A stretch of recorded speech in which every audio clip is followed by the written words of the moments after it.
sophomore quarterback, Tyrell Jackson from Fort Valley State. And what it means to me to play for HBCU, I think it's just it's a blessing, the perfect timing with everything going on in social injustice. Also just the rich, great history before us in HBCU, and to play for such prestigious conference in the SIAC. So Dustin, he leads a team that in the 2019 season finished 6-4, 4-2 in the SIAC. Former finalist for South Carolina's Mr. Football gets his team back onto the field in a season opener that has been long awaited for both sides. And not a lot of experience for Tyrell Jackson, but he does bring the leadership qualities that coach likes. In fact, he mentioned to us this week that he kind of sees a little bit of Drew Brees in him, which is pretty high praise. He starts with a swing pass to the flat.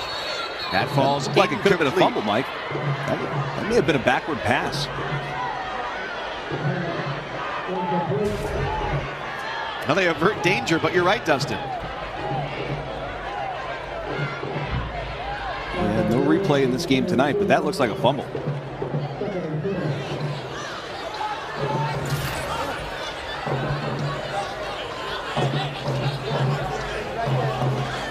So they skirt potential crisis on first down, 2nd and 10.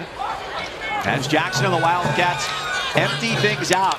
He's got 5 receivers to throw to. He turns to the outside. Aaron Price makes the catch.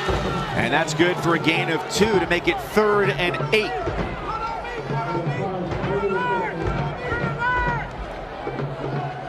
8. In just their pair of spring games, this offense averaged about 430 yards a game as they picked up wins against Shorter University and Erskine College.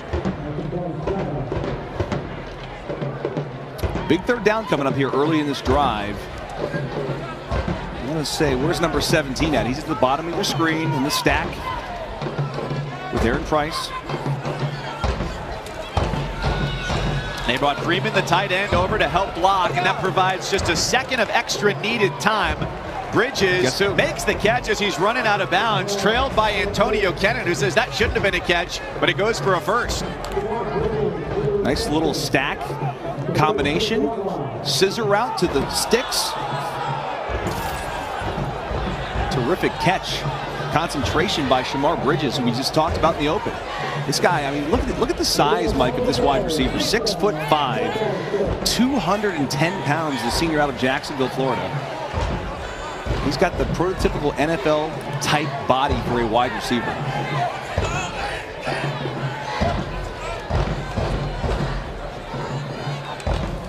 Doesn't it look like, although he may have been out of bounds there on making that grab, they get the first down. Ball is loose at the end of the play. The Golden Tigers claim they've got it, and indeed they do. They come out of the pile with the ball. Kevin Scott helps lead that charge. And they've got great field position here as they take over on offense for the first time. Yeah, it's Marlon Fleming, the running back. And as he's going to the ground, there's a big hit defensively. I think it was Apollon who comes in there, number 15.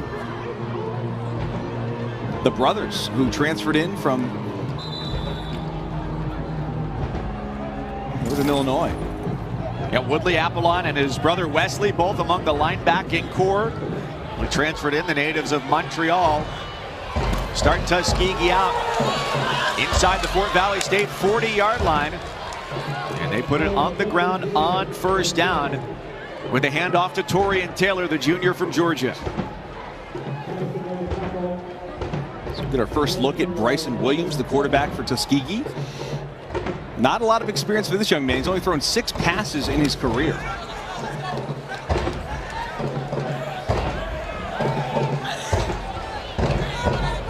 He's leading an offense that last they took the field, it was 665 days ago. A 5-5 mark for them in the 2019 season. It's all east-west action for Taylor to make it 3rd and long. Think about that, Dustin. Yeah, in your career, from the time you started playing football to the time you retired from the NFL, Imagine going that long without taking a snap in competition. I can. I mean, I started playing football when I was in the 4th grade, and I played every single year until I turned 27 years old and retired from the NFL, and never took that much time off between seasons. That is a long stretch of time. Williams back to throw. He delivers a perfect strike to Jordan Ogletree. First down, Tuskegee. Exactly where he wanted it, and they move the chains. It's a nice strike here from Bryson Williams to Ogletree on the outside. Stands in the pocket, well protected, and just kind of sits down right in the zone. Look at this. There's 4 defenders, around Ogletree in zone coverage, but it's a really good throw. Good decision by Bryson Williams.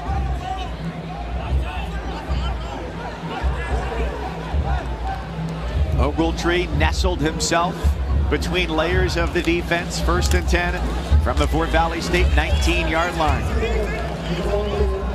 And they tuck that running opportunity right into the middle of the defensive line for a modest gain by Taylor.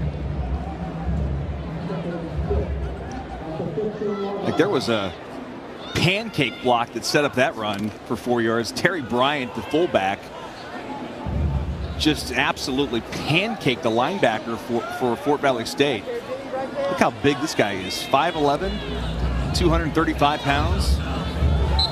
That's a false start. It's going to be a false start on Stephen Hodges, number 5, the wide receiver at the bottom of the screen. False start. Offense, number 5. Replay, 2nd down.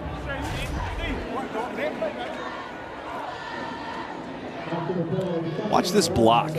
27, right in the hole. Pow! And a good cut by the tailback. I know it wasn't a big gain, but when you've got a fullback like that who's willing to lead up in that hole, that is tremendous by Terry Bryant. No doubt that'll incentivize some more runs. And you got somebody like that blocking in front. They pick up the blitz, but throw to the end zone is incomplete. Hodges disappointed at the end there. The down and 11 after they took over in Fort Valley State territory following a fumble. First wave of pressure, they miss. On the run, the throw to the 10-yard line. Looked like a bobble at the end of that, but it's called a catch inside the 10 by Kenyon Webb. Well, there was some serious pressure by Antonio Golden of Fort Valley State that nearly sacks Bryson Williams back at the 25-yard line. And Mike, I'm with you. I don't think this was a catch. But the interesting part about today's game is there's no replay review for Division II. So if they ruled this a catch, it's going to stand. Personal foul, roughing the passer, defense number 2. That penalty is enforced half the distance to the goal. 1st down. Watch 9 come in there. Nearly, he's got him dead to rights. He's just got to get him on the ground. And then you'll see the roughing the passer at the end of this when he delivers the football. Oh yeah, and that looked like targeting, Mike. I think you can certainly make a case for it with the defenseless player having just released a pass and moves Tuskegee all the way down inside the 5-yard line. Fort Valley State ready for the run up the middle, and they squelch that offensive opportunity rather quickly. Gain of maybe a yard at best there for Taylor.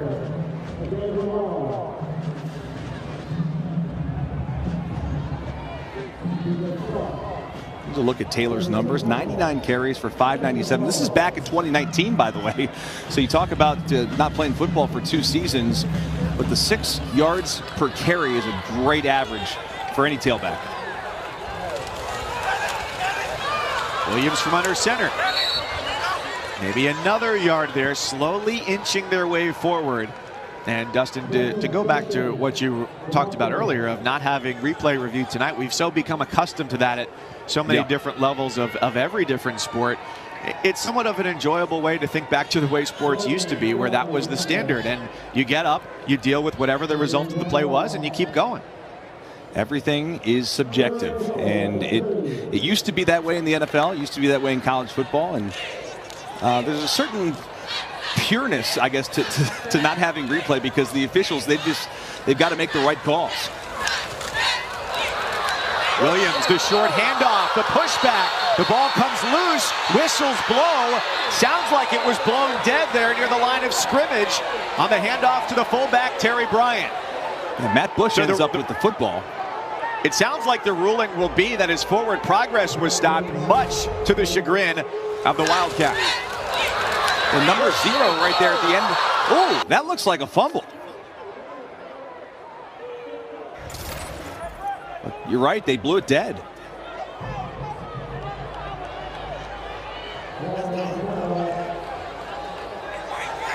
So it's 4th and goal now after a couple of handoffs for Bryant. Taylor got one as well. They went with a smaller back and a bigger back. This could very well be a sneak, and it is. How much push will they get from the backside? There's resistance at the goal line, and he's marked just short. It's a turnover on downs, and the Wildcat defense gets the stop with just inches to spare, saving a touchdown. What a job by the Fort Valley State defense. And Mike Hicks right there, 26, gets the stop. It looks like the push is going to get in the end zone. No, the Wildcats with the stop. They're going to have the football back deep in their own territory when we come back.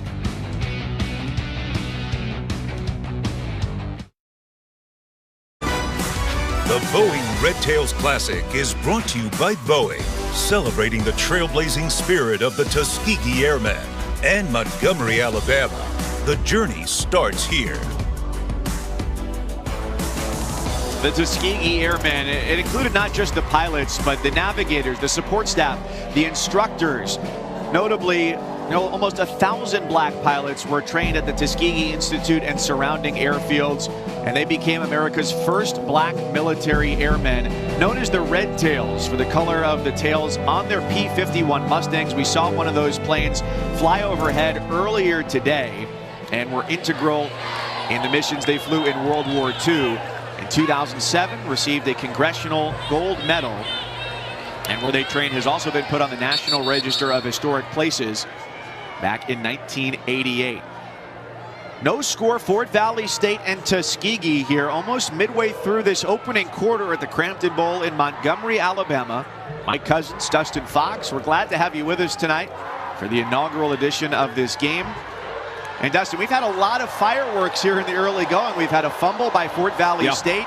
Then Tuskegee gets all the way down to the goal line, goes for it on 4th and goal. They get stopped inches away from the goal line, and that's where we are now with the Wildcats taking over. Please reset the game clock to 8 minutes and 40 seconds. There was a change of possession on the play. Maurice Flowers, he's the head coach. He's the quarterback coach. He's the offensive line coach. And it's his first full season now. He was previously the offensive coordinator at Fayetteville State in North Carolina.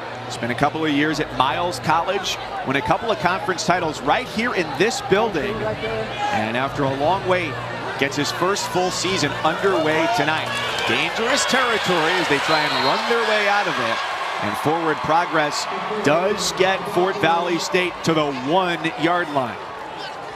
Mike, our call this week with Coach Flowers was one of my favorite calls with any coach ever.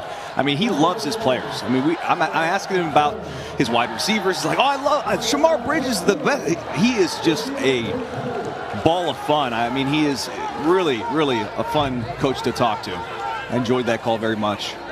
If I would have known how energetic Coach Flowers was, I would have skipped my coffee earlier that morning because I got energy from him on that call. And you can only imagine how that radiates to his players as well.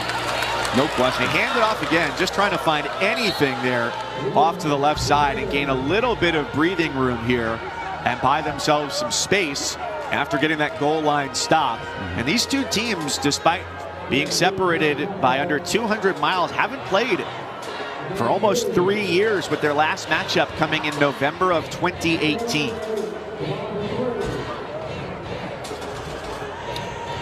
Third and 9 coming up. Tyrell Jackson's going to have to put this in the air. They bought him a couple of yards, couple of inches, but not much. Got to try to get out of this hole if you're Fort Valley State.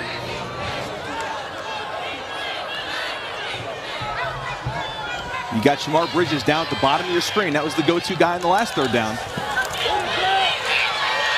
A third straight run. Kentrell Williams, the freshman from Jacksonville, Florida, to maybe the 5-yard line. And so it's 4th down. They'll have to punt. Very much playing it safe there, Dustin. Yeah. Being pinned all the way back safe in their own territory. I thought they'd throw on 3rd down as they got a little bit more room.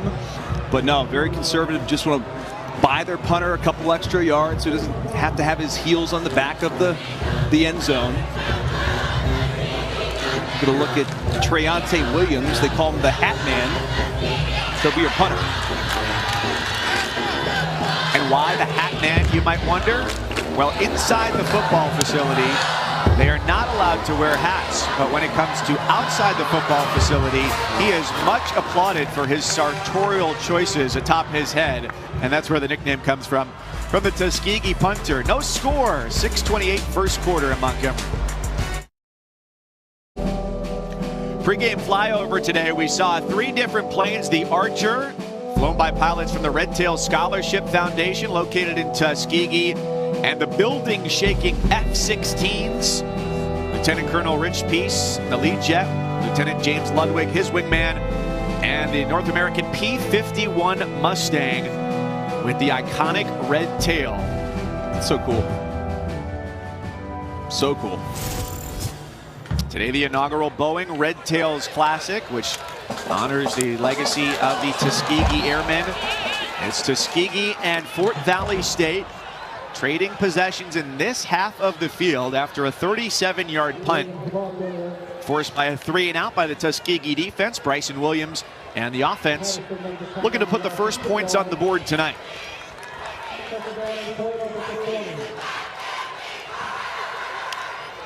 You get a look at the defensive line there for Fort Valley State. That's probably the biggest strength of this team. We chatted with Coach. He said they go 3-4 deep on that defensive front.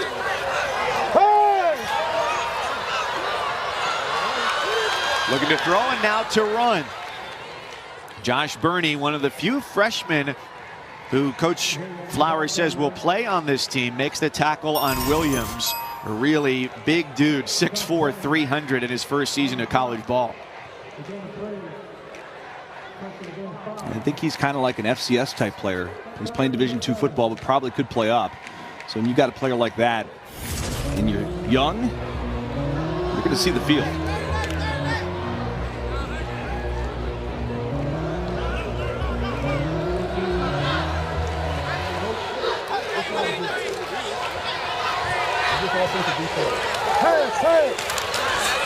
And a 3rd down and 7.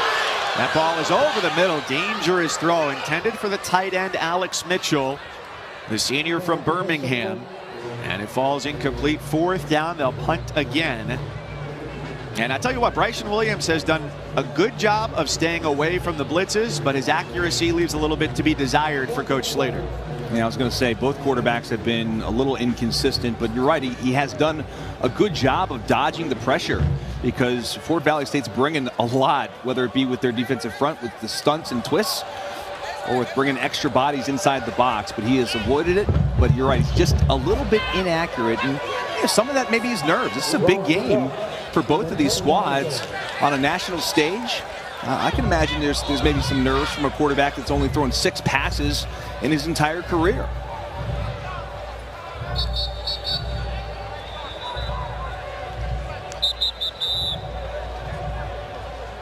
Ryan Duff on to punt. Play clock shows 0. Offense, 5-yard penalty, 4th down.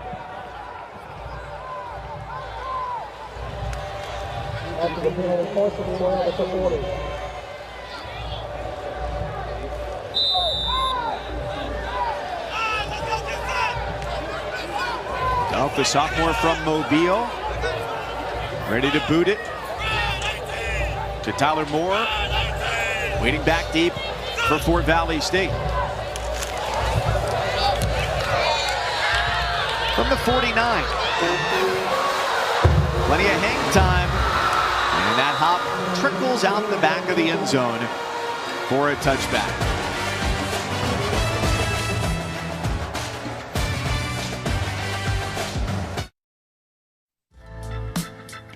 Week 1 of college football isn't officially over until tomorrow, but we can certainly conclude, Dustin, Alabama and Georgia look like the two best teams we've seen. North Carolina, Virginia Tech, LSU, UCLA, and Washington losing to Montana were some of the surprises in Week 1. The one team that I really enjoyed watching the last couple of weeks is UCLA. I mean, they have really impressed with Chip Kelly in that offense.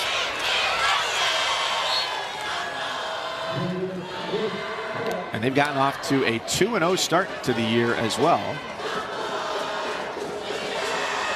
So Fort Valley State, from Fort Valley, Georgia, Peach County, enrollment just under 3,000. And they played 2 games in the spring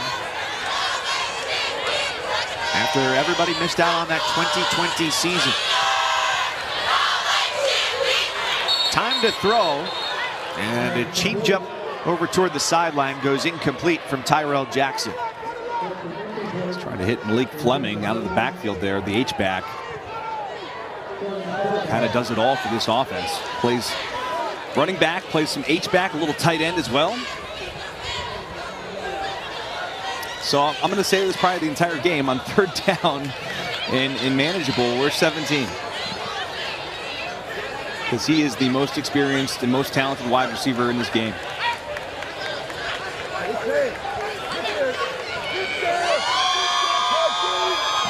He's got Antonio Kennan guarding him at the bottom of your screen. Jackson over the middle, pass complete, a hard hit, but Taji Steele hangs on. The junior from Georgia makes the catch. 1st down, Wildcats. That's a good throw by Tyrell Jackson. Really stepped into that one on a 3rd down. It's pretty good protection up front. I'll tell you, Emmanuel Boone, the center, is one of the better centers you're going to find in all Division II college football. I mean, he is big boy in the middle, 71, just giving the protection for Tyrell Jackson to buy him some time and delivers the strike. We do have a flag. There's no foul for targeting. The result of the play, completed catch. 1st down. And it goes down as a 21-yard gain. That was close. I think his helmet, even though it lowered, was in front. I think that's a good no call, Mike. I agree, because I don't think it was a lead necessarily with the helmet, and it wasn't a hit with the crown of the helmet as well. But there is that discussion there, and without replay review to go back and look at a targeting call, those calls get reviewed throughout the course of the week. A very solid tackle by Kennan, the freshman cornerback, to come up and make the tackle. There's just some miscommunication on the outside, because Shamar Bridges is supposed to get this block here on number 1. He's got to get this block. He doesn't even try. He runs off and allows Antonio Kennan to just get in there and make the stop. Some miscommunication by the Wildcats. And because of that mistake, they're backed up to 2nd down and 14. It's a very experienced starting group in the secondary. Redshirt junior, graduate student, redshirt junior, and then Kennan, the freshman. Tells you how good he's got to be to make rank among the starters there. Trying to get Shaw Robinson on the little skinny post.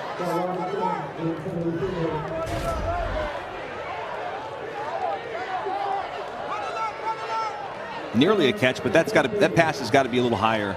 Give your wide receiver a chance to make the catch.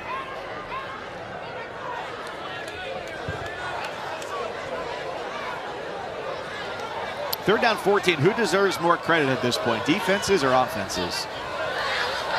I would say the defenses have held their own to this point, and both quarterbacks are very inexperienced, and that helps the defense so far early in this game. Against the 4-man rush. A first really good open field look for Shamar Bridges, who this staff has said could be an NFL draft pick not before long, and he takes off 1st down. I don't know who was even supposed to be guarding him. Obviously, Kenan, the freshman, was matched up on the outside. He comes across, he just lets Bridges go, and he's wide open. That'll be an interesting matchup all night to watch the freshman against the very talented senior, Shamar Bridges. The Wildcats have had some big pickups through the air on this drive. That last one going for 24. A couple of slipped arm tackles by the freshman Kentrell Williams, who's 5'10", 225. Good luck bringing him down with just one defender.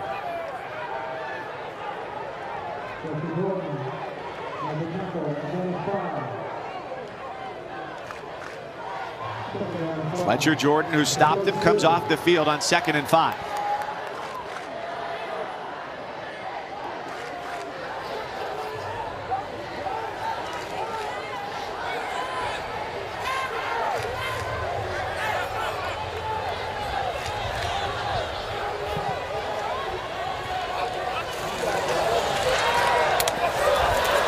This is Bridges.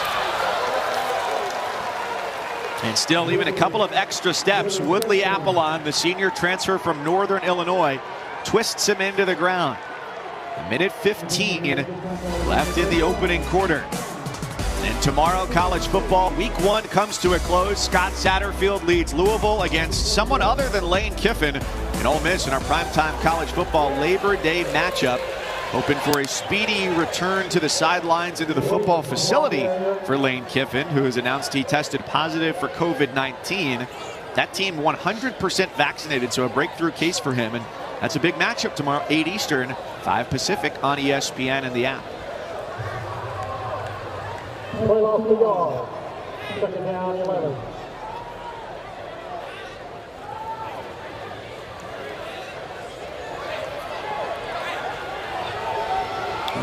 Shamar Bridges already has 4 targets, 4 catches. He's on pace for a big game. 10th play of this drive for Fort Valley State. A leaping toss, and it's dropped. Taji Steele had it in his hands and couldn't collect it before he came to the ground. He started to look upfield. Watch 8 right here come across the formation in zone coverage. Catch that. Heard some footsteps. Got to have the concentration to bring that in. That would have been a first down.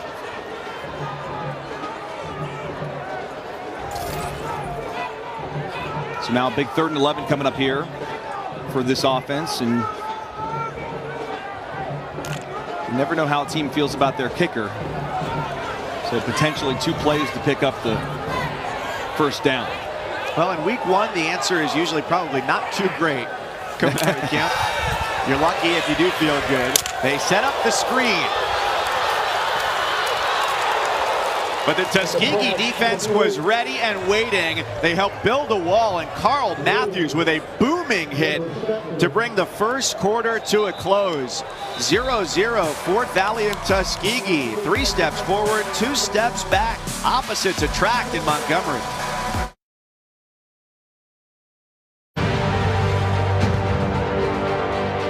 It is a fact that back in World War II, we had an all-Negro fighter group that I commanded. One of my German friends used to say, when he saw us coming, he saw it was Red Tail, and he would call over the radio, "Here come the Blackbirds, let's get the hell out of here."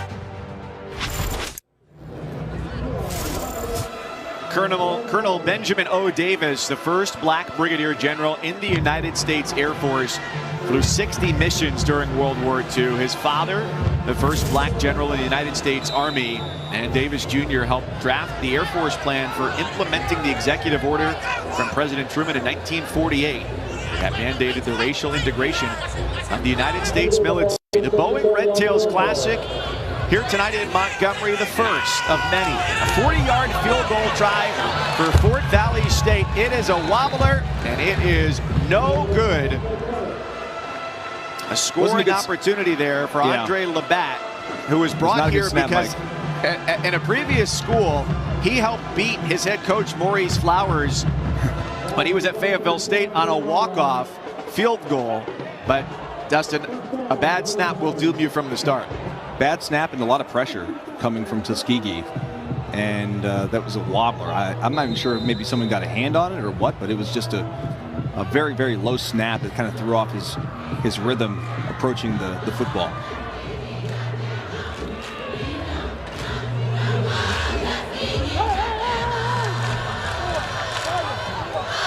First and 10, it's Lewis Williams here at quarterback. We saw Bryson Williams earlier. A couple of sophomores, both from Georgia. The two-quarterback system in full effect. The ball is loose, still bouncing around. And it looks like at the bottom of that pile, it's saved by Tuskegee after that went off the hands of maybe 5 or 6 different players before someone finally gained possession of it. I think Baldwin, 44, was trying to pick this football up here at the end. Excuse me, number 4, that is, as Jalen Brown was trying to scoop and score. And he would have walked into the end zone, but he couldn't get the football. Scored it out, and then obviously very lucky for Tuskegee to get that football back. No, it was Avante Patterson who had the carry and then eventually fell on top of it, lamenting the missed opportunity there. But it ends up, after all that, they keep possession and gain 3 yards.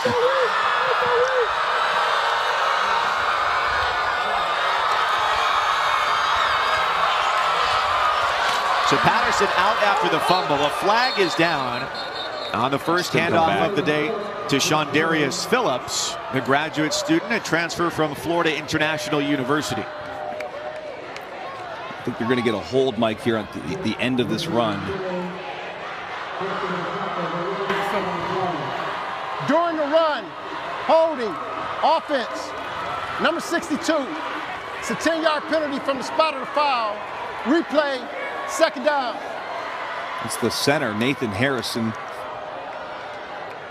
who was coming around and just gets the jersey of the Fort Valley State defender.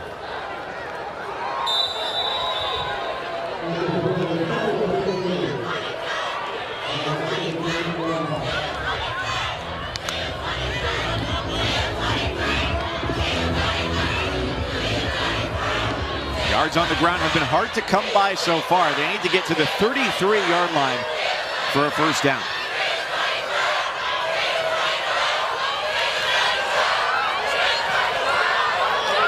Lewis Williams rolls out, sees pressure, doesn't see the second wave coming from the backside, and he throws it away before he took a potentially devastating hit there from Zaquan Baldwin. You can see Lewis Williams' inexperience right there. He's trying to make a play on the second down, excuse me. Second and long. And now on 3rd and 15, you may have Bryson Williams come back into the game. No, it's going to be Lewis Williams back in.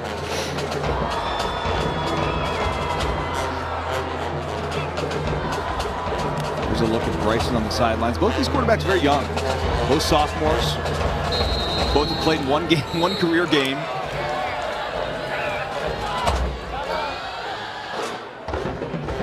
And I think Coach wants to talk it over.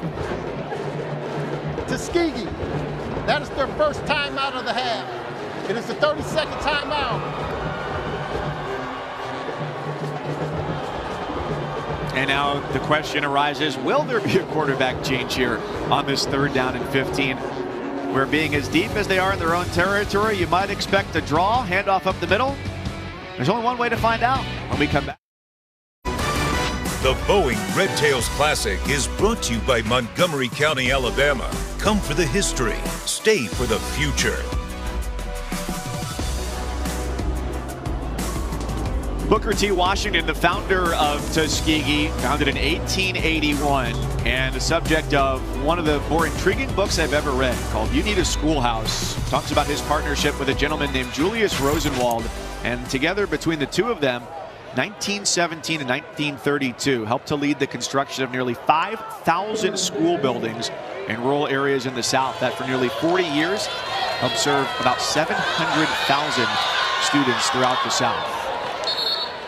That's back to the original line of scrimmage on a 3rd and 15 with Bryson Williams back at quarterback, replacing Lewis Williams.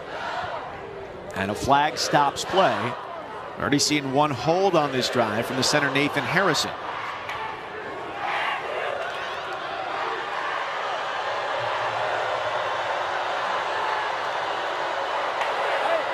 During the run, holding, offense, number 62. That penalty is declined, 4th down. And now we've seen 2 holding calls on the center, Mr. Harrison, but declining the penalty makes it 4th down and forces the Golden Tigers to punt.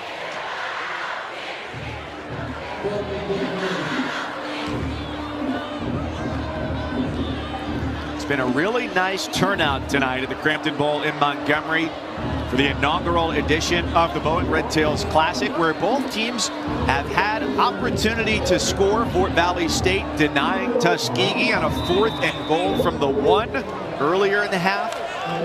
And then the Wildcats, their scoring opportunity, a 40-yard field goal try that sailed short and wide.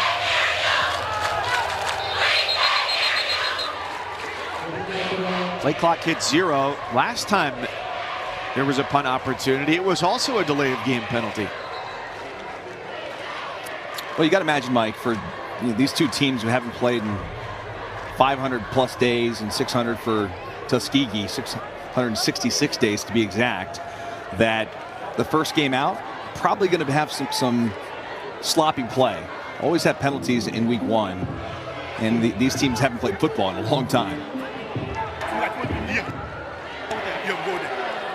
There's no foul for delay of game. However, false start, offense, number 23, 5-yard penalty remains, 4th down. One of the themes in talking to both coaches, Willie Slater for Tuskegee, Maurice Flowers for Fort Valley State, was the theme of motivation and keeping players motivated throughout a fall where they knew that it wasn't going to be normal, and to have their eyes on looking forward. You reach the end of a normal training camp and you're ready to play somebody other than your own teammates, let alone having to go almost 2 years between games. That takes a lot of patience and a lot of perseverance to be able to get to this point. Tyler Moore calls for the fair catch. This drive is going to start right near midfield, and we'll see how much more they can find Shamar Bridges. Bridges has been excellent to start this game. Good route, working on the freshman right there, right to the sideline.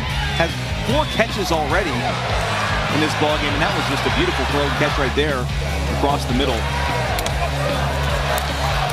It's good at catching the football and getting upfield. We talked about him in the open as we featured him, and he has not disappointed early in this game. Preseason all-conference second-team selection for Fort Valley State. Maurice Flowers says among people he's talked to at the NFL, they project him 5th round right now as a draft pick. That's high for a player from Fort Valley State. That would be tremendous.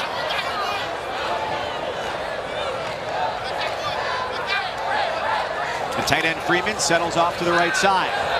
They fake the handoff on the rollout, a throw up the sideline, and it's intercepted by Marquez Delafield. Tuskegee takes it right back, just 1 snap after punting. This is just a poor decision by Tyrell Jackson. Watching the outside, it's cover 2.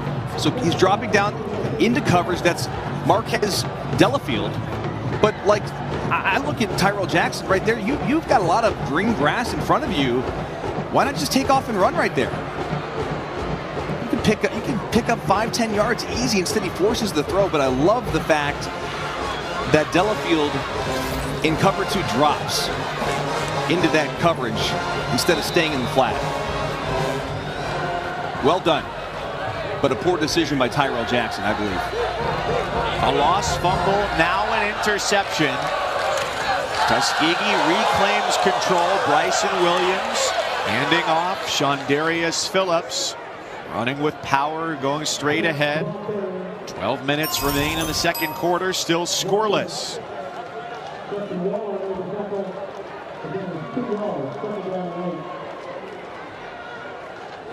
The series has been one-sided as of late.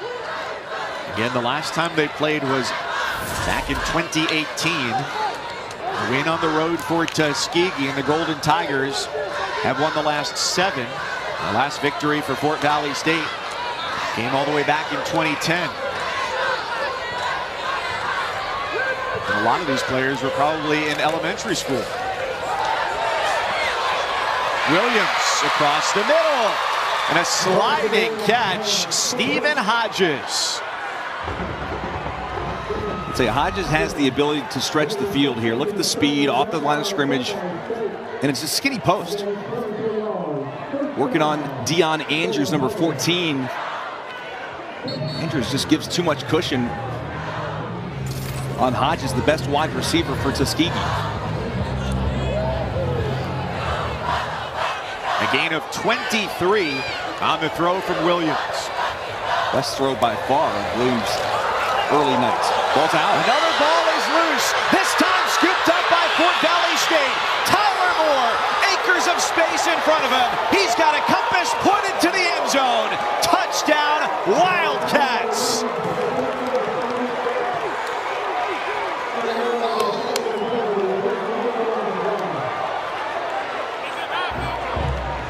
There are flags down on the play as it stands now 6-0. Ball security for really both teams early in this game has been an issue. It's when you haven't live tackled in a couple seasons, you forget that you got to have that tight ball security. Terrific job by Tyler Moore, their star, to scoop and score.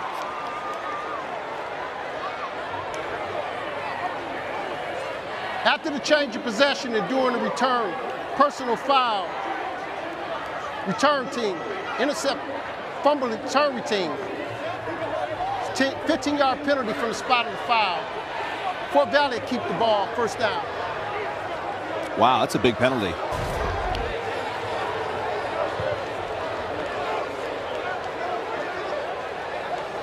So ball comes loose. Moore is in exactly the right spot, and his teammates see 6 points imminent. But the penalty sets them back and negates a 59-yard fumble return and touchdown for Fort Valley State. I just don't know what the call was. Must have been something late. It's a big call. It takes a touchdown off the board. Given the amount of uninterrupted running room he had in front of him, you can certainly say wherever it happened that it wasn't near where the ball carrier was. It was unnecessary. No kidding. You know, a lot of times in those situations when it's a change of possession, you'll see somebody go after the quarterback and just try and blast him. I didn't see that happen on that play, but obviously it was behind the return, so the coach is not going to be happy with that because it had nothing to do with the return. Moore was off to the races. He didn't need any help from anybody. No, unlike the last fumble we saw where 5 different players tried to pick it up and nobody could grab it. That was a very easy pickup for him.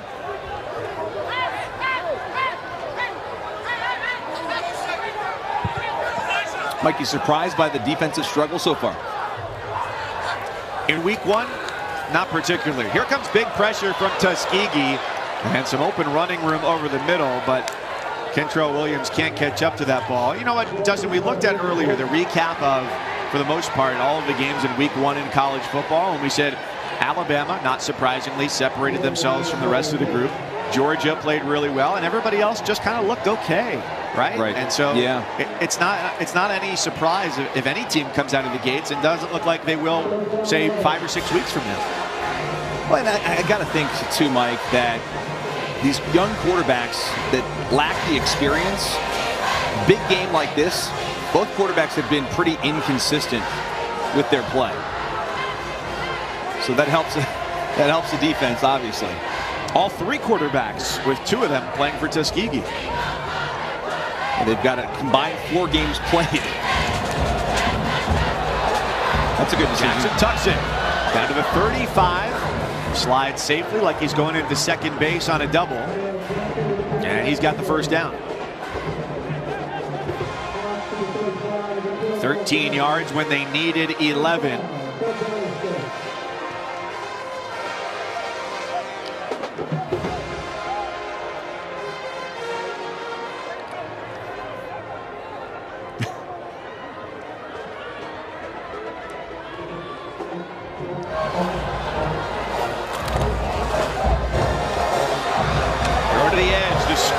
Good. Aaron Price gets about a dozen there, the sophomore from Lawrenceville, Georgia. And what did they praise him for? His ability to get yards after the catch. Exactly that right there. All he had to do was make one man miss, and he did, and picks up the first down. There was some good shiftiness from Price. And an easy throw for Tyrell Jackson. Get him kind of comfortable in this offense. Especially after throwing the pick on the last possession. Maurice Flowers quarterback Tyrell Jackson, transfer from ASA College in New York City. Sophomore from South Carolina. And Fort Valley State takes a timeout. For the head coach, offensive line coach, quarterback coach, all 3-1 for Maurice Flowers, to dictate what he wants to see from Tyrell Jackson out of Wren High School in South Carolina, following in the footsteps former Clemson QB Kelly Bryant. They're still on the move. This season, Allstate will celebrate every field goal and extra point made by participating universities by making a donation to the university's General Scholarship Fund. Thank you, Allstate. Welcome back to Montgomery, Alabama, the Crampton Bowl. Along with Dustin Fox, the former Ohio State and NFL defensive back, I'm the much less accomplished athletically, Mike Cousins. We're glad to have you with us. It's been a battle of defenses so far. 8:38 here in the second, the inaugural Boeing Red Tails Classic. But Fort Valley State here has taken a timeout on a 1st and 10. So looking to get the first points on the board today. We've seen a good run from Tyrell Jackson at quarterback to help keep this drive alive against Willie Slater's defense, the head coach in his 16th season.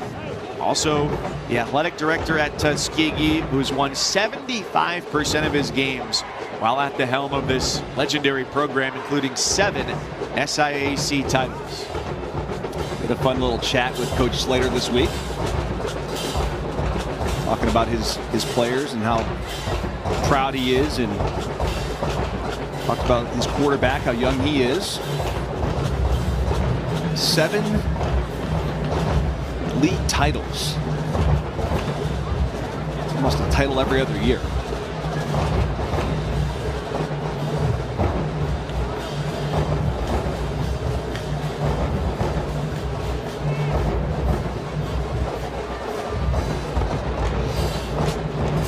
The venue has really filled in well. Both marching bands as well, the Blue Machine Marching Band and the Marching Crimson Piper Band, has made for a great capper on a Sunday evening for college football, with these two teams having to wait quite a long time, with the 2020 season being put on the shelf due to COVID-19.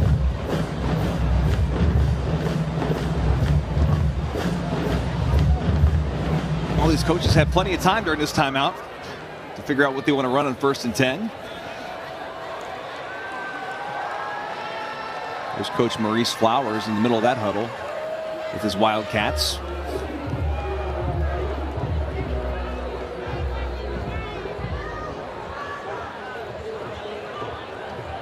Well, they called timeout, Mike, because the play clock was running down to 4 seconds. But this has been a extended, very extended timeout. No, there's been a delay, and the circumstances of which are beyond our knowledge base at the moment. It's been a while since this rivalry has been renewed. They square off for the 56th time, but Tuskegee has rattled off 7 straight wins, with the last time they met up coming back in 2018. And they've got this big opener, Fort Valley State, and then next week They travel to Tallahassee for a non-conference matchup against Florida A&M.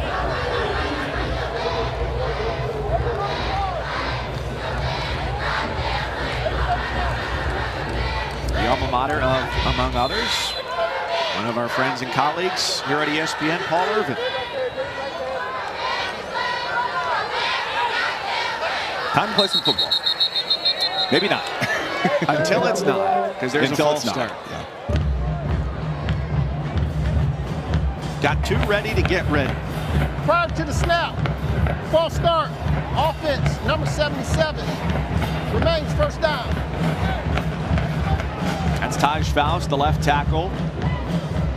Transferred in a few years ago from Savannah State. So 1st and 10 now.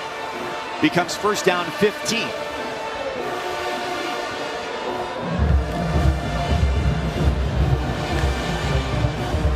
With as difficult as it's been to move the ball in this game, it seems like the first points that get on the board are going to feel monumental to surpass that and answer from the other side. These defenses have played extremely well. There's some hitting going on down there on the field, Mike. I mean, this is a rivalry between these schools and an opportunity, a rare opportunity for these guys to be on national television. There's no doubt that the juices are flowing. Adrenaline.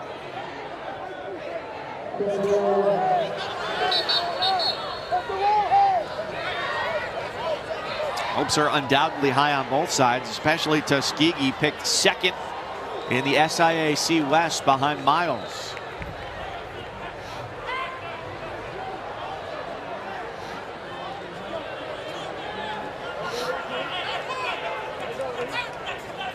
So after the penalty yardage backed them up, a run of 4. Jackson fakes from the shotgun.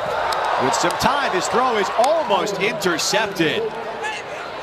Wesley Apollon could have had that one and turned it into a Tuskegee possession. 3rd down coming up. Almost another turnover. They tried the double move on the outside with the pump fake. And he just did not see the Mike back or Wesley Apollon coming in there late with his paw. He's coming right there on the hash marks. If he gets 2 hands on that, that's a pick waiting to happen. That was great awareness by Apollon. Of course, the twin brothers, Woodley and Wesley, both from Montreal.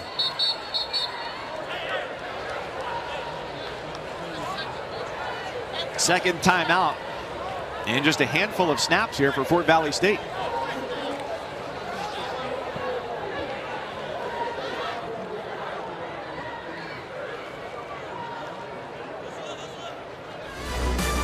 Well, next weekend, or is it this weekend? If Sunday is the start of a new week, I don't know. We'll have to get into the philosophical debate over that. Nevertheless, this coming Saturday, Washington and Michigan. Saturday, 8 Eastern, 5 Pacific.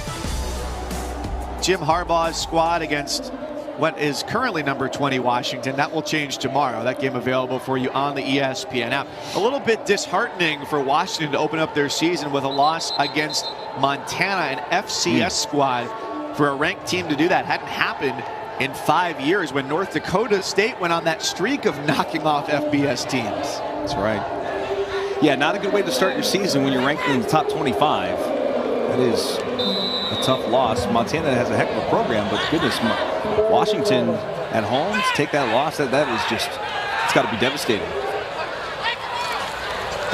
After their second time out of the drive, 3rd down and 11, a back foot throw. It's a one-hopper well short of Aaron Price.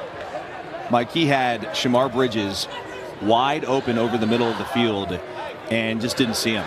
And even after the play, Bridges is coming back like waving his hands. He's like, dude, I was wide open. And he was. In fact, he may have scored a touchdown because he was that open. Here's Shamar Bridges. He knows. He's like, you missed that one. He is affirming that he was open. Oh, yeah. And he was.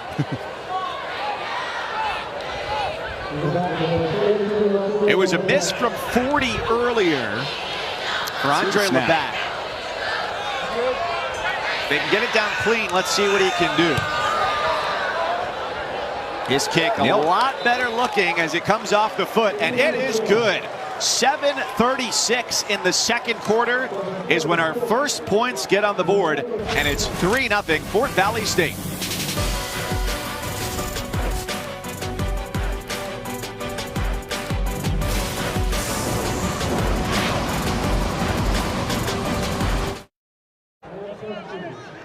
Well, the experience at the inaugural Boeing Red Tails Classic has been a little bit like a bowl game experience for Fort Valley State and Tuskegee, going to the Rosa Parks Museum in Montgomery, the opportunity to see a 1955 Montgomery City bus and learn about how the Montgomery Improvement Association helped fuel the movement. Also, a look at a 1956 station wagon that was the basis for carpooling during the bus boycott, and the opportunity to learn about the Montgomery bus boycott, the larger civil rights movement in the United States as well. 3-0 Fort Valley State with the lead. Andre Labatt cracks open the scoring. 7:36 now as Tuskegee's going to get it back. They have come the closest preceding that field goal from just a few yards beyond 40 there for Labatt. Fort Valley State denying Tuskegee on a goal line stand. And it's out to the 33-yard line where the Golden Tigers take over. Big baseball games for you on Labor Day. A doubleheader with playoff implications. 1 Eastern, the Red Sox and the Rays. And then after that, it's out to Coors Field for Giants and Rockies. The Giants, tied for the best record in the National League with the Dodgers in the race for the NL West. Both games on ESPN and the app. Now you might be wondering, what connection does Tampa Bay, baseball-wise, have with Montgomery? Well, then you don't know about the Montgomery Biscuits, one of the coolest names in minor league baseball. Also annually, one of the best-selling as far as merchandise goes as well. Really cool name, really cool logo. Put them up there with the Lansing Lugnuts, the Rocket City Trash Pandas, also in Alabama, the Fort Wayne Tin Caps named after Johnny Appleseed. You got a lot of cool names around minor league baseball that people may not know about. Not going to give any love to our local Akron Rubber Ducks? There are some that still pine for the days of the Akron Arrows, for those young men making their way up to play at Progressive Field one day. The Biscuits, I like that name. Making me hungry, Mike. Really cool. It's never a bad time for a biscuit. Never a bad time. Design quarterback run. We've seen shades of a 2-quarterback system tonight, but more or less, the majority of those snaps have gone to Bryson Williams.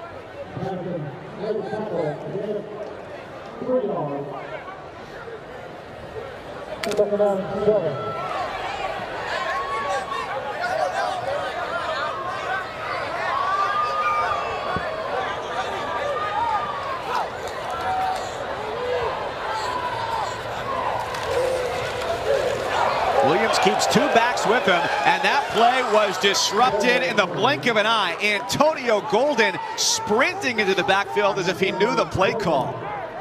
What a play by Golden. Takes a lineman with him right here, pushes the lineman into the quarterback, and gets the tackle for loss. Golden is having one of his best seasons since he's been here. In fact, Coach was telling us he earned the right to wear that single-digit jersey. Playing the best ball on defense right now, and you can see why. What a terrific defensive lineman. Plays the anchor position here. That's what they call it on this defense.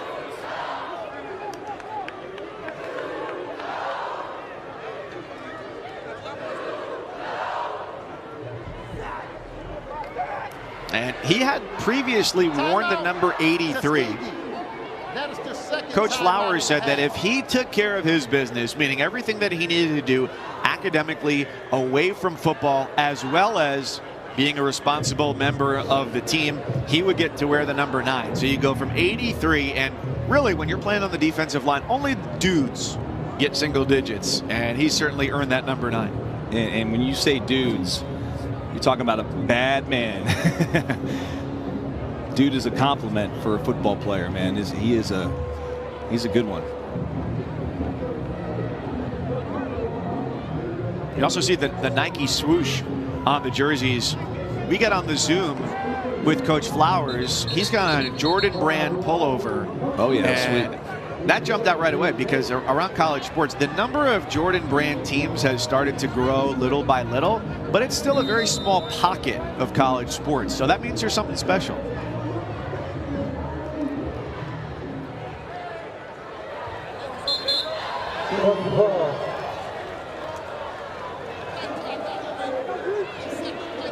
So many stoppages tonight. Run it on my whistle. Thank you.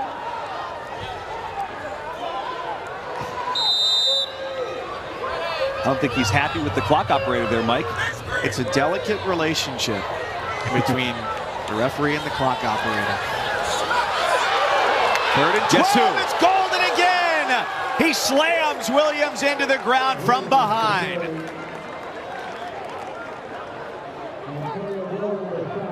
Antonio Golden's going to come from the blind side of Bryson Williams, number 9 right here. There's 2 guys just let him run by. It was George Ball, the right tackle, just lets Antonio Golden go by. It gives him the old Olay. Wow, that was a good first step by Golden, but you had 2 guys there that just really just let him go. So he's responsible for what is now 4th and 20. Makes the punting position a little bit more difficult for Ryan Duff. And that takes a really nice Fort Valley State bounce under the 40-yard line. So they're already up 3-0 here, and they've got plenty of time to operate on this drive.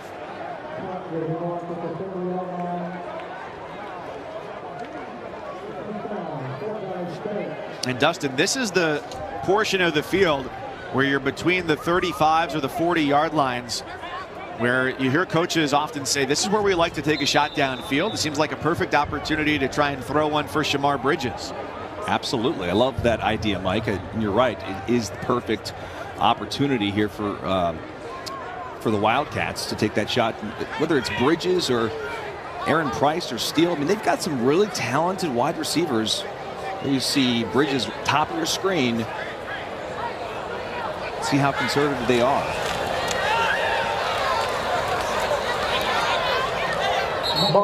Very conservative. And generally speaking, when they've moved the tight end Freeman, number 29, in motion pre-snap, it's been a run wherever he's ended up. That's Malik Freeman, of course. Plays that H-back position.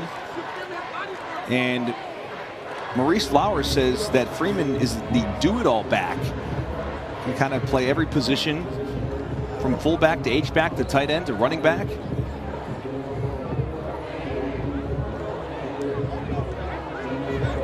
They call this offense a spread offense with a power run emphasis. I think that's fair to say, as you're going to get a false start on number 74, Cam Johnson, the right tackle.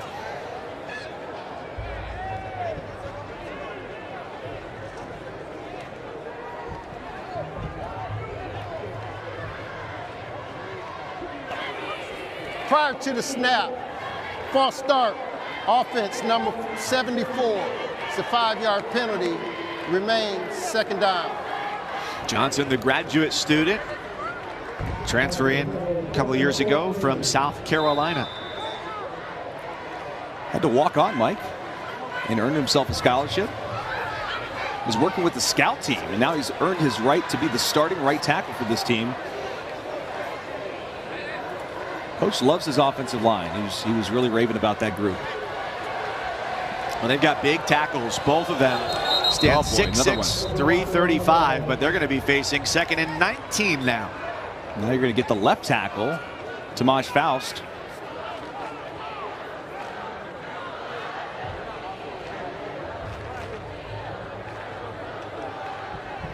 Very choppy game so far, Mike, between both these offenses. A lot of penalties, turnovers. Prior to the snap, false start, Offense number 77. It's a 5-yard penalty. Remains second down. This really has not been a clean game played so far by either team. It's been like trying to sail in a sunfish on a windy day, where sometimes you're going to get the wind at your back and you're going to nail a 40-yard field goal. Other times you're going to be sailing right into the chop and get a big splash to the face. That's what's happened on the last couple of plays with back-to-back false start penalties. Here's the blitz. The throw into it, and the sloppy play has not been safe from either side, where it's happened for everybody, and that pass went exactly where it needed to go, and it ended up getting dropped. I mean, you bring the pressure off the right side. That was Hamilton coming in for Tuskegee, and great awareness by Tyrell Jackson. You always want to throw the football to the place, the void, from where the blitz comes from, and he did a great job of that. He's got to haul that pass in.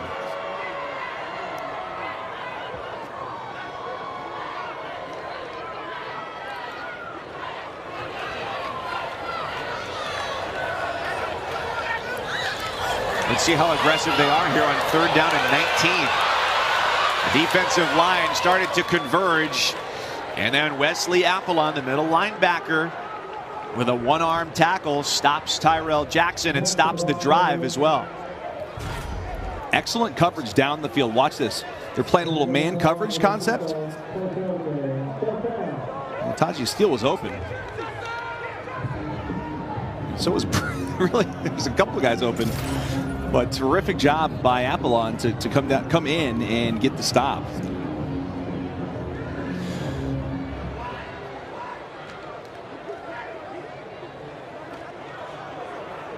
Well, Dustin, that was a promising drive there as they got the ball around the 40-yard line, but the penalty set them back. And it's a very short return on the punt by Valcine. And now Tuskegee trying to get its first points. 2:46 to go. It's just about a 45-minute trip from campus here to Montgomery, and the Tuskegee crowd has been here early, and they have almost filled in that side of the bleachers at the Crampton Bowl. Skeegee, they call it. Hashtag Skeegee. I like that nickname. I think they see themselves on the Jumbotron area. Hey, they just noticed it. Yeah. Great crowd tonight, Mike. And there you go. You're on the Jumbotron. We're pumped up. These are some of the things, among many, that we missed about college football in 2020, was the atmosphere, and the fans certainly helped make it exactly that. It's a loss of 2 on the handoff for Tuskegee. Jasiri Patterson, all-league selection in 2019, and a preseason first-team all-league pick coming into this year as well.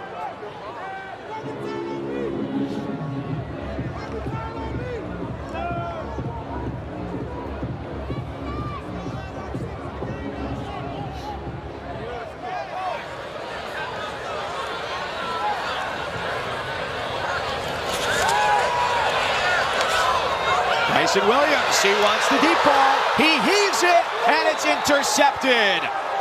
Trading turnovers today, Christian Maddox leaps and takes it away for Fort Valley State. Mike, that is a 6'4", 210-pound cornerback that can run. He's long, can play almost every position in the secondary. And watch 23 right here. Backs up, gets beat for a moment, but gets back in stride, and the ball's underthrown. That football is underthrown by Bryson Williams, but I love that Maddox goes up and gets it at its highest point. And there's the turnover sledgehammer. Bam!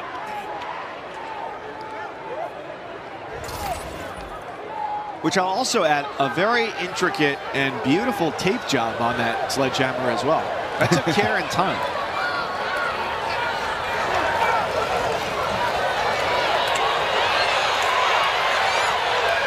Pocket collapses. The jersey was ripped off the shoulder pad of Tyrell Jackson. He survives long enough just to throw it out of bounds and live to see another down. If you watch, Mike, when the pressure comes, Jackson is not looking downfield. He's more like kind of, I don't want to say he's seeing ghosts back there, but he's feeling the pressure as opposed to looking downfield, because there's been some wide open wide receivers that Tyrell Jackson just has missed. So if you're coaching him, what are you telling him at halftime to try and rectify those issues? Well, I'm going to talk to my offensive line first, because they've got to do a better job giving him a solid pocket. There you go. Much better on that throw and catch. But I'm going to tell him to relax. I'm going to tell him just, you got to keep your eyes downfield and go through your progressions and your reads. If you don't do that, you're just going to be looking at the pass rush every play, and then you're running for your life.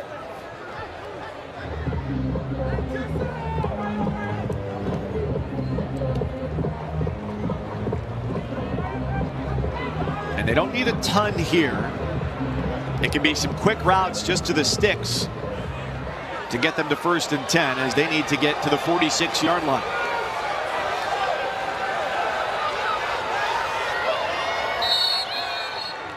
Play clock down. Tyrell Jackson takes the final time out of the first half for Fort Valley State.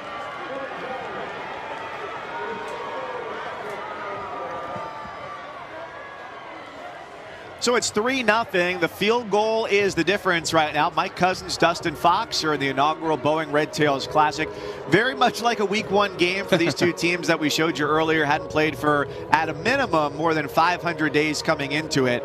And with quarterbacks here having a little bit of trouble, that's why we've got a low-scoring game. Sloppy, penalties, mistakes, turnovers.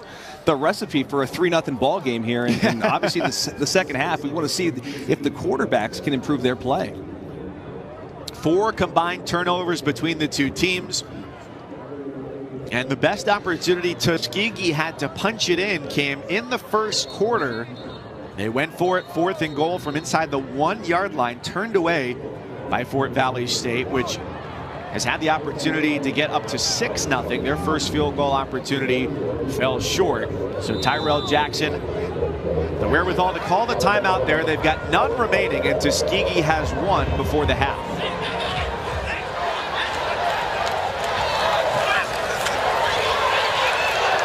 Four-man rush flushes him out of the pocket. Yeah, he sees the running room and takes off toward the sideline.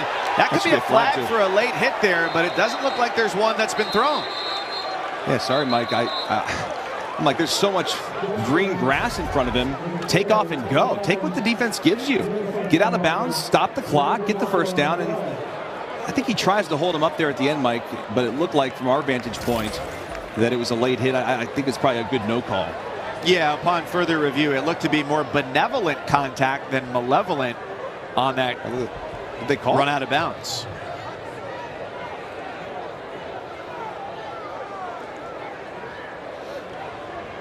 And of course, we have what the officiating crew does not, and that's the benefit of seeing it slow down from multiple angles.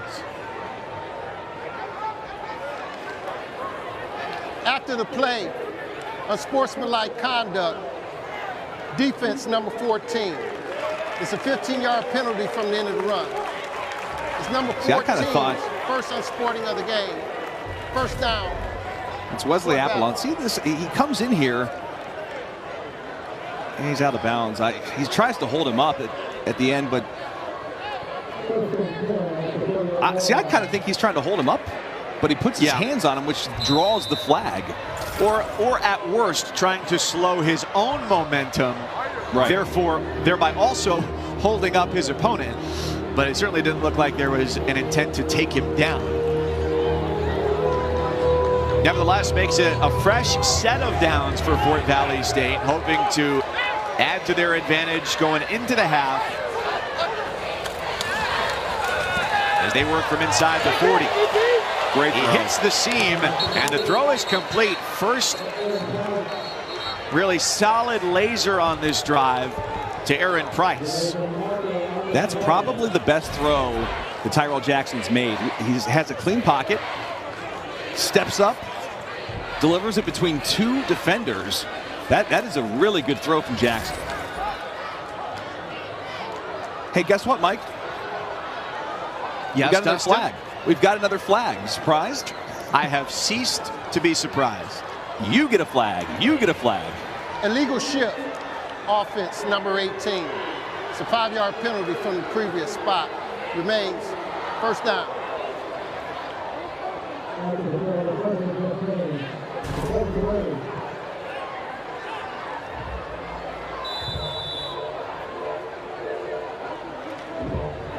Did you see 2 players in motion at the snap there? I did not. I only saw one who moved and came set. Yeah, that was...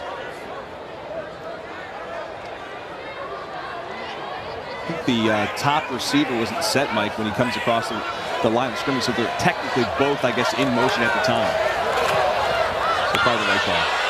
Tuskegee brings pressure. The throw up top. It's Bridges, and he's down inside the 10-yard line. Put it up there for the 6'5" senior, and he's going to grab it.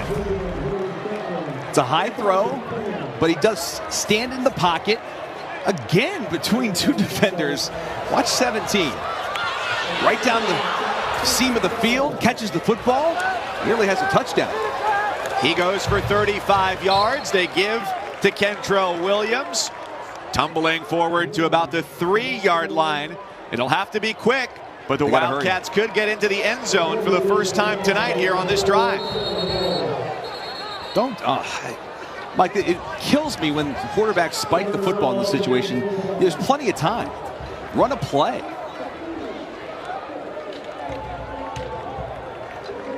So Bridges goes for 35 as he goes across the middle, puts his body on the line, and helps set up a score. And his size helps him with this throw, because he's got to go up there and get that thing, and he does. Highest point over 2 defenders. I've been really impressed with Bridges. We talked about him, of course, in the open. They want to get him as many touches as possible. He's already got 5 receptions for 77 yards. And that's a nice average.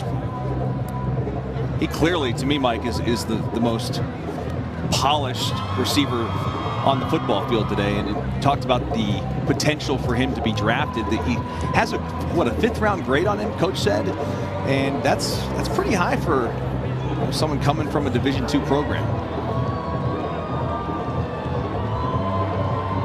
The biggest question, I think, is how is he preseason All-League second team?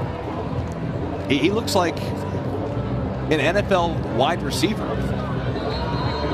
I'd like, whoever's on the first team, I'd like to see them compared to Shamar Bridges, because Bridges has just been excellent.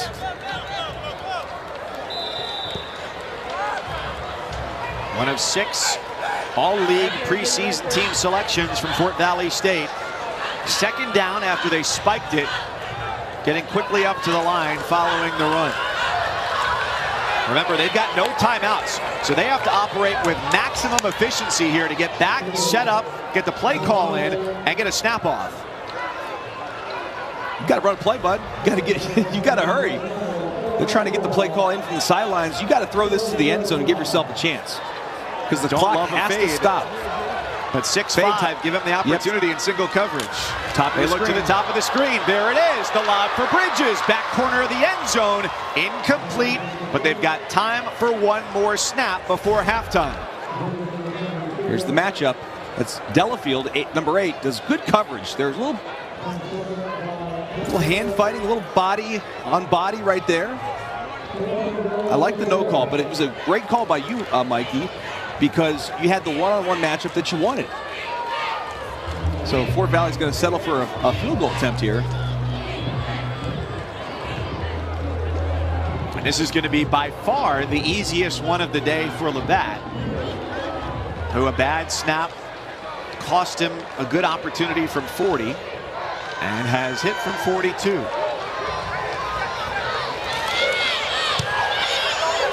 So Labatt pours that right through, and it is 6-0 Fort Valley State.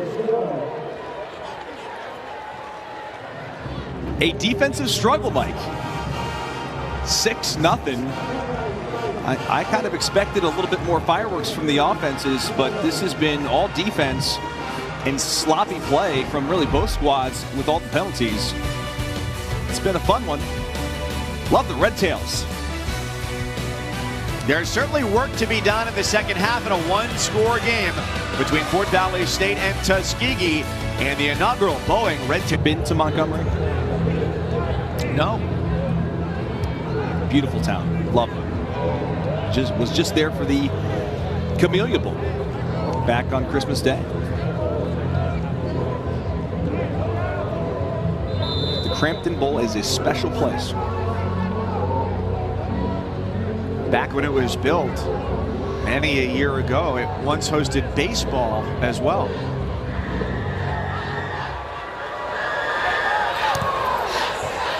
So third quarter underway from the Yellowhammer State. And a return from the 15-yard line across the 30 and a return of about 21 yards to set things up for Tuskegee in search of their first points of the night. A lot of pushing and shoving after the whistle here. I've been impressed with how hard these players have been playing. Obviously, there's been some mistakes, but the defenses are flying around. There's hard hits, a lot of pressure. I don't think these schools like each other too much. It is a rivalry game, or was a rivalry game, I should say. And the first time that these teams have met in 3 seasons, with Tuskegee having won the last 7 against Fort Valley State. The crowd announced tonight at 13,956. A great showing here on a holiday weekend. Throw down the sideline. It was a little bit of a wait for it to get there, but the catch made. And that's a great way to start off the quarter with the ball to Kenyon Webb. Top of your screen. It's a little out and up and sits right in that little hole in cover 2. That's a well-thrown football there by Bryson Williams to Kenyon Webb. I almost get the sense, Mike, I'm not sure about you, but like one big play is going to open this game. Someone's going to have a 50-yard touchdown or something. It's just going to open this game wide open. Maybe all it takes. Yeah, that's what I'm saying. I mean, I could see this being a 13-7 type game or a 7-6 type game. If Tuskegee can find the end zone. Noah Waller giving a hug to the ankles of Bryson Williams. Stops him for a loss of 2. We did see 2 quarterbacks first half. Lewis Williams, number 10, waiting there on the sideline with head coach Willie Slater. But more often than not, it was number 2, Bryson Williams.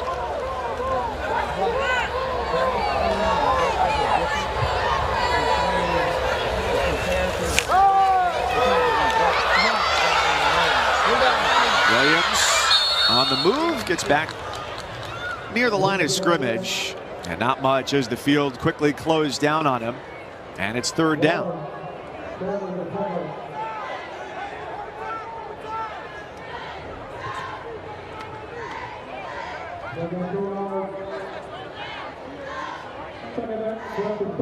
Well, after the big catch by Webb, they've just can't get something going here.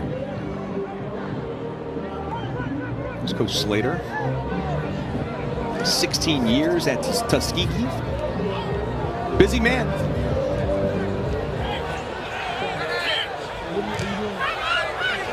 Also the school's athletic director. Throw on third down. That's not enough to get the first down. Mike, I'm guessing they're going to go for this. It's kind of that gray area where you are on the field. Do you want to really punt it? You're not going to kick a field goal. I think it's a no-brainer to go for this one. 4th and 6.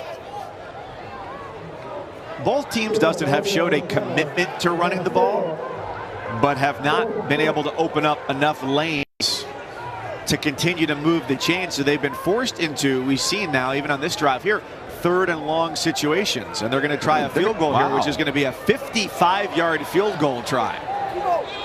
Wow. And, of course, be careful. Fort Valley State's going to put a man back deep. And the snap is bad. Huskitz, the kicker, goes to try and fall on it.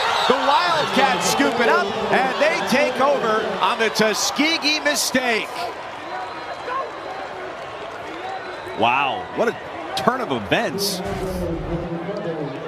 going to try a 55-yard kick. And it's just it was the holder who just dropped the football, Mike. I don't think it was a bad snap. He just went right through his hands. So plans go awry there for Tuskegee. That was going to be a real long field goal. Yeah, his longest kick ever is a 50-yarder. So that would have been 5 yards longer than his longest back in 2019. Still nothing on the board for Tuskegee. Good burst right after the handoff. Goes to Kentrell Williams, one of a handful of running backs we've seen from Fort Valley State tonight. They're hoping to make the most of this short field, and good opportunity here as they're already into field goal range. Trying to break that to the outside. Great pursuit, Mike, by Tuskegee's defense. Really strong hands there from DeVere Hamilton, who moved from outside linebacker to defensive end this year, and he helped limit the run. You can see he got a hold of that jersey.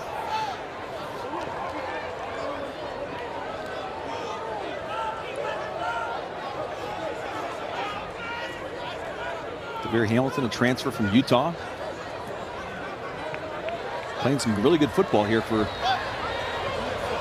Tuskegee. Well, they can put that mistake in the rearview mirror real quickly here if they can come up with a stop on 3rd and 2.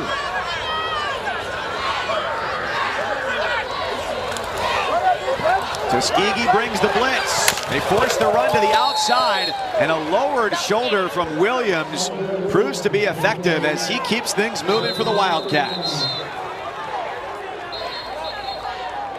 There is a flag down at the end of the play.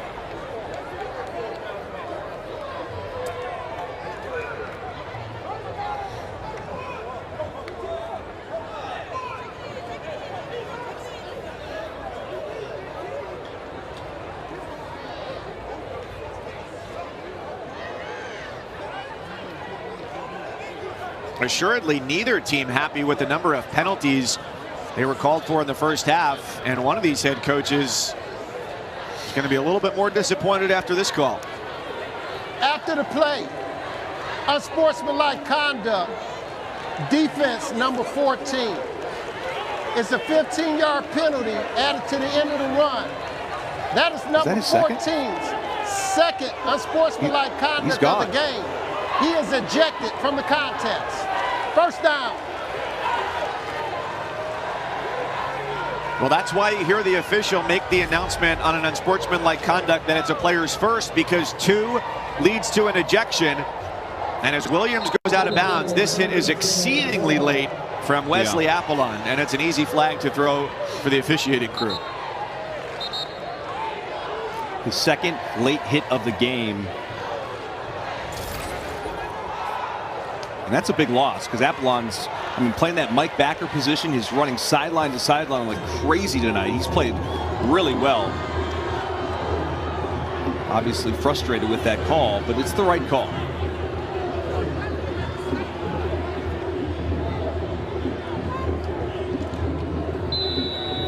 So Tuskegee not only loses a starting linebacker with that penalty, but tacks on 15 yards to this drive for Fort Valley State, which gives them really good field position on a 1st and 10. And according to the Tuskegee 2 deep, the backup for Wesley Apollon is Charles Baker, who's a freshman. Yeah. So it looks like Baker's in the game now. Mike Backer.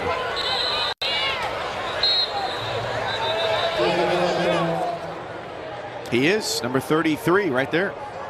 A freshman from Decatur, Alabama. Delay of game. Offense. It's a 5-yard penalty from the previous spot.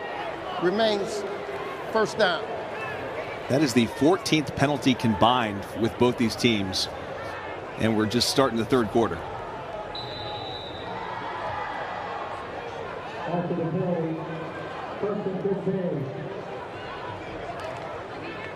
Just about 5 minutes gone in the 3rd quarter. Fort Valley State 2 field goals better than Tuskegee in the opening game of the season. Tyrell Jackson back to pass from the shotgun. fakes the throw across the middle, now zips it toward the goal line. It's knocked down, incomplete. Great swoop over the top by Rorick Stewart to help deny a completion. And Stewart almost comes up with the interception on this play. Watch number 2. Nearly has it picked off. That's a dangerous throw into coverage.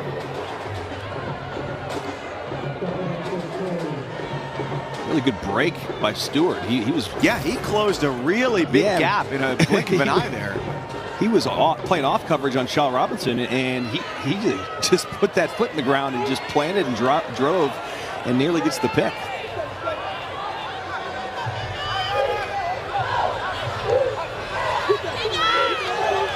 Jackson had some room to run on that last play.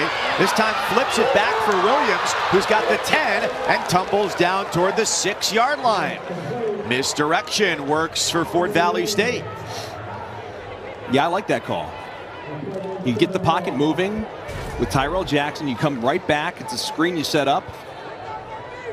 There's 33. Look, watch him. Everybody on defense is going off to the left to follow the quarterback, and they just come back. There's a seam. A nice pickup here. Going to set up a 3rd and 4. They got 11 yards there, and they can still get another first down and make it 1st and goal inside the 3-yard line. Again, I'm looking for Bridges here. Jackson in the back of the end zone, wide open for a touchdown. Jamar Brown has the first touchdown of the night. It belongs to the Wildcats.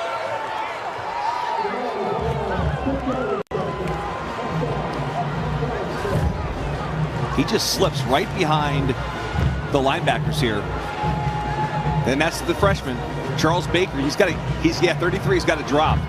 And he just lets the receiver get behind him. Great awareness by Tyrell Jackson to notice that. And Brown's got an easy touchdown.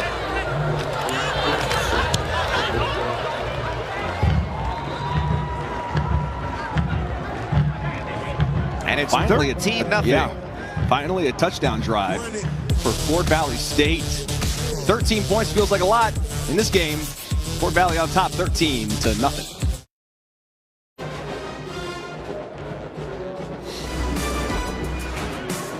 6 straight days of college football in week 1 culminates with this matchup. Louisville and Ole Miss tomorrow, 8 Eastern on ESPN. There's probably nothing more healthy you can do than what Matt Corral did this week. He deleted his social media. No Twitter, no Instagram, to be fully locked in on the season for one of the best offenses in the SEC. They've just got to shore up the defense in 2021. Love the idea of deleting social media for the season. Just get off it. I love the idea of doing it forever. Yeah. I'll tell you what, I take breaks from time to time. It is a nice, relaxing deal. So Twitter it's one of those go away. It's one of those weird catch-22s where we live in such a connected world, right? And we feel like we're going to miss something. But then you have those times where you're away from your phone for a good chunk of time. You come back and you go, was any of this that I missed urgent? No, it wasn't. No, it wasn't. What is urgent, though, is the need to respond for Tuskegee right now, as Fort Valley State has put the ball into the end zone for the first time tonight on the touchdown pass from Tyrell Jackson to Jamar Brown. And it's 13-0. Right there you see Avalon, who was ejected from the game, coaching up Charles Baker, who obviously he knows that was his man on the touchdown. Second unsportsmanlike conduct penalty on the starting linebacker for Tuskegee. They go from a senior to a freshman there at the middle linebacker spot. Lots of opponents converging on Noah Hart, the sophomore from here in Montgomery, who makes the catch, but he is down and no gain on the play. There's a strip at the end of this play, but he got a cramp. That's a fumble, I think. I don't think he was down. No, it just depends when the whistle was blown that would indicate whether or not that ball was dead. You could see him grab at his hamstring. It's either a cramp or a pulled hamstring for Noah Hart. It is a hot night. It's only surprising that we've gotten to this point almost midway through the third quarter where, now granted, it's cooled off as the night has gone along. Starting temperature was just a shade under 90 degrees, but to see what could potentially only be the first cramp of the night, where, Dustin, you and I yesterday were on the call for Rice and Arkansas, and cramps were happening left and right. I think we saw 12 different players go down with cramps. He grabs his hamstring right there.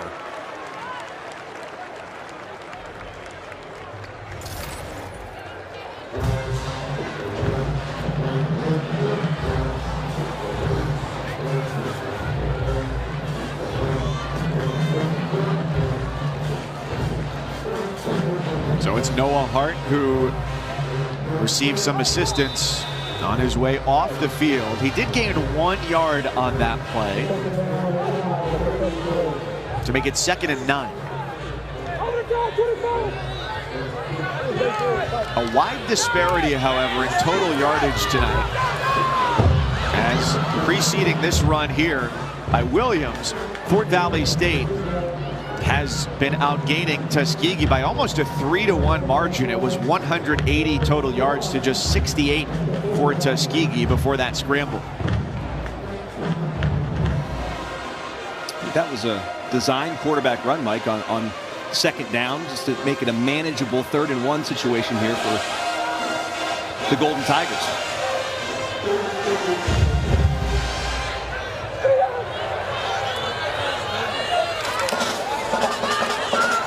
Fort Valley State showed blitz off the edges. Golden Tigers trying to get a push up the middle. We'll see if that was enough for a first down. They brought Tyler Moore and Zach Anderson both off each edge. Try and squeeze this run in. It's going to be very close, and I think you're probably going to go for this, right? There may be some doubt that creeps in after they were stopped short on the goal line in the first half, which we showed you. Probably their biggest scoring opportunity in the first half, but even though it's 7 minutes to go in the third, every team's got to say, we've got confidence in our offense to be able to get 1 yard. Missed out on their last 6 third down opportunities trying to convert for a first down. The snap is high, the handoff up the middle. It's a surge enough to keep the drive going. Getting the ball to the 46-yard line. That's a big pickup there on 4th down, because this offense needs to get something going. They got to get some points on the board on this drive.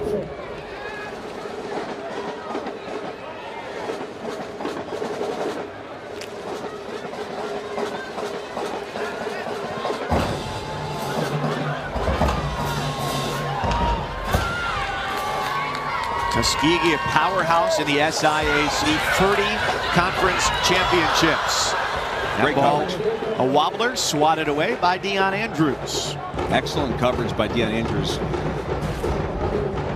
Watch 14 here coming. This is a little square in, and great hook and swat by Andrews.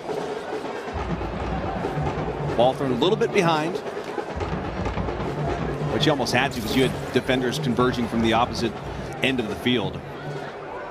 Dustin, even if that ball got thrown in front of Hodges, it looked like where Andrews was, he was close enough to swat anything away. Right. Oh. Here's Antonio Golden. But Antonio Golden getting into the backfield yet again. He has been omnipresent in the Tuskegee backfield. Yeah, Tuskegee's having a hard time block number 9. Now I know why. When Coach Flowers talked with us this week, he says he's playing the best ball of anybody on defense. Gets home.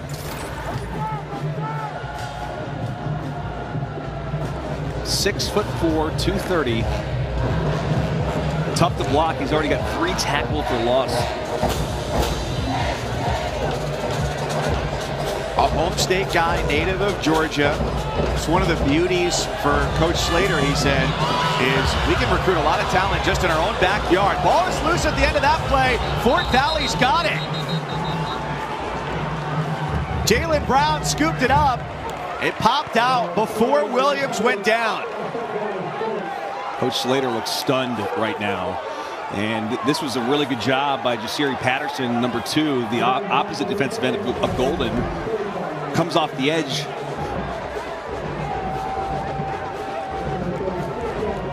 With a little help.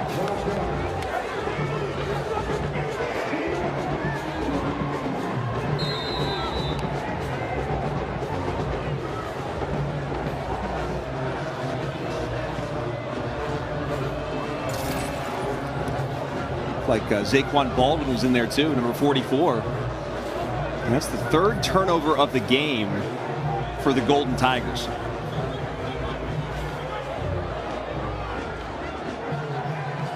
And that has cost them just 72 total yards on offense for Tuskegee, setting up yet another short field. The Wildcats on offense with a 13-point lead and on the hunt for more.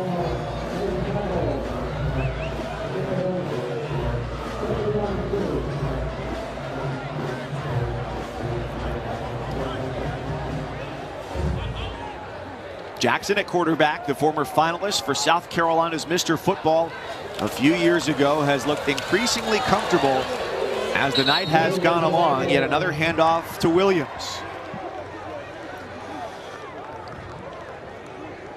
Well, Mike, a touchdown this drive would be devastating for Tuskegee. They have really struggled offensively.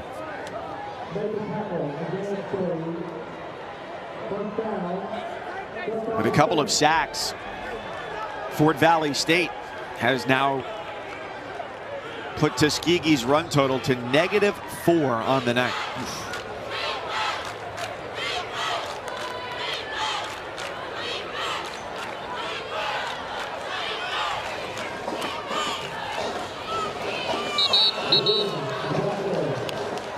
No gain back to the 25-yard line. They closed that hole quickly. That was a nice defensive stand right there.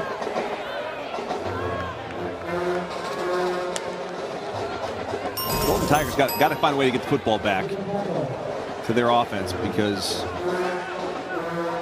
Fort Valley State feels like they've got all the momentum right now.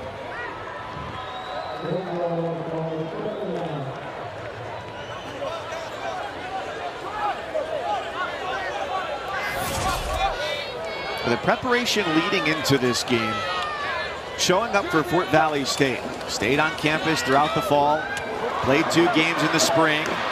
Pass down to the 10-yard line. Aaron Price makes it 1st and goal. That's a good throw from Tyrell Jackson. Way too much cushion from the corner, Antonio Kennan.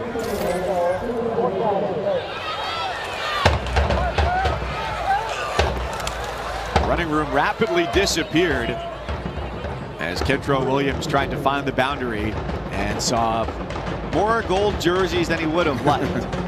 Now 3 minutes to play, 3rd quarter. Fort Valley State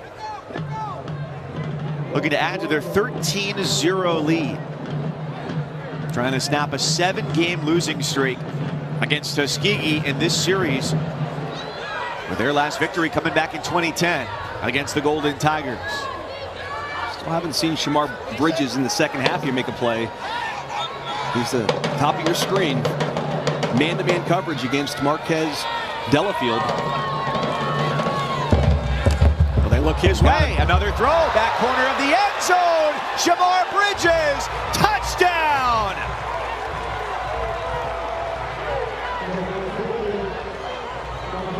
And a little taunting, I think, after the play is going to result in a unsportsmanlike conduct penalty. I think it's going to be on Bridges, but the touchdown's going to stand. Dustin, we saw them go to this earlier in the game, and you had a feeling that if the opportunity came around again, that they wanted to give him a shot to pull that ball into the end zone. It's a good throw, too. I mean, look at this little fade. Ball's in the air, goes up highest point. Delafield never even saw the football. I'm trying to see what the penalty is.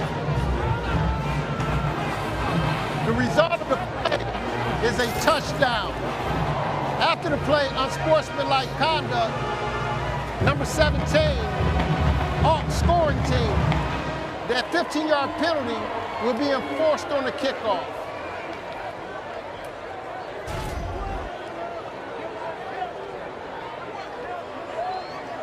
Is that worth 15 yards, Mike?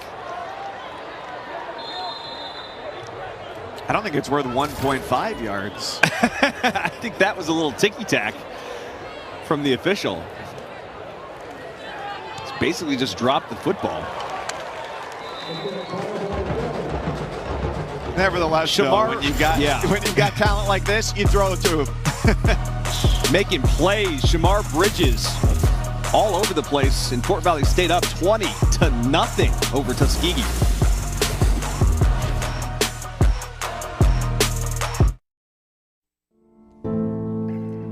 Thousands affected by Hurricane Ida urgently need support. Donate at redcross.org/ESPN to help the Red Cross respond to and help people recover from this disaster. redcross.org/ESPN or 1-800-RED-CROSS.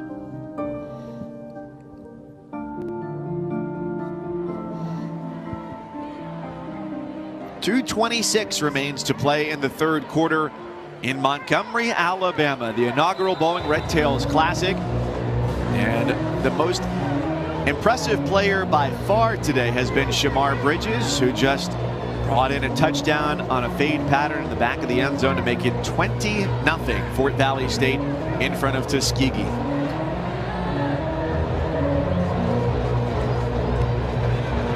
Was a 15-yard punting penalty tacked on to the end of that. That's why the kickoff comes from the 20-yard line. That ball bounces loose, quickly recovered, and gives Tuskegee an opportunity for favorable field position around the 39-yard line on a 14-yard return. This coming Saturday afternoon in ABC College Football, big day. It's a triple header, finishes up at the Big House in Ann Arbor, presented by Capital One. Jim Harbaugh and the Wolverines. It's been an interesting matchup, Dustin. Washington's going to drop out of the top 20 after their opening week loss. That game's available on the ESPN app. Nevertheless, another power conference opponent from outside the Big Ten in a very pivotal year for Jim Harbaugh with the Wolverines. Had a nice start to the season against Western Michigan, which is a really tough MAC opponent the other day.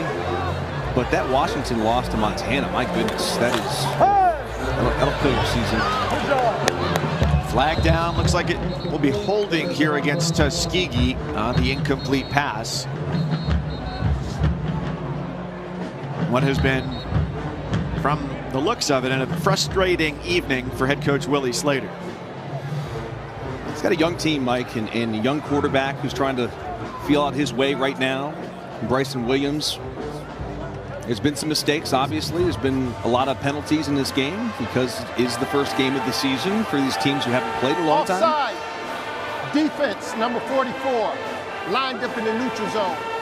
It's a 5-yard penalty from the previous spot. Remains first down.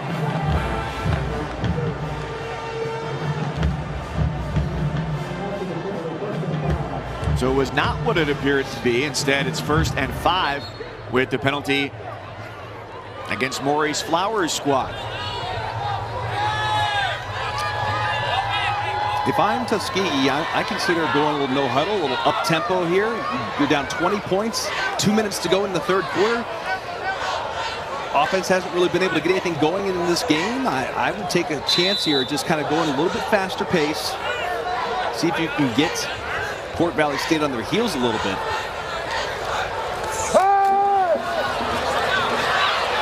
The shoulder fake, a deep ball, and it seats into the hands of Stephen Hodges, who had to come back for a moment to grab it.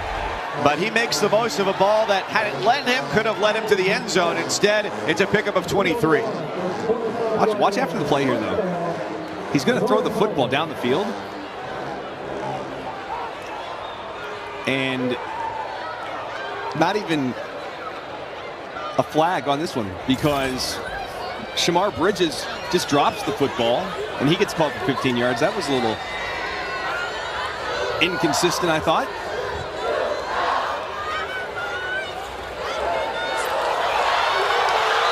The pressure's there. The ball is stripped. One hop, and Fort Valley State grabs it. Zach Anderson running away with it. Touchdown, Wildcats. Everything's going their way tonight.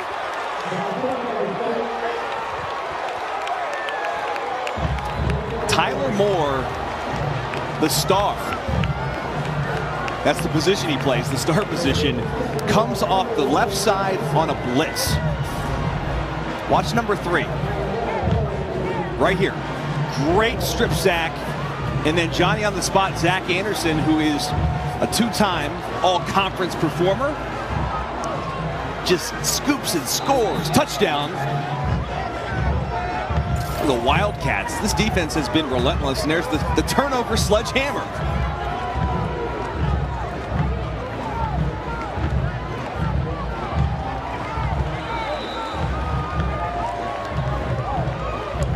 A decisive 27-0. They call him Boom Man.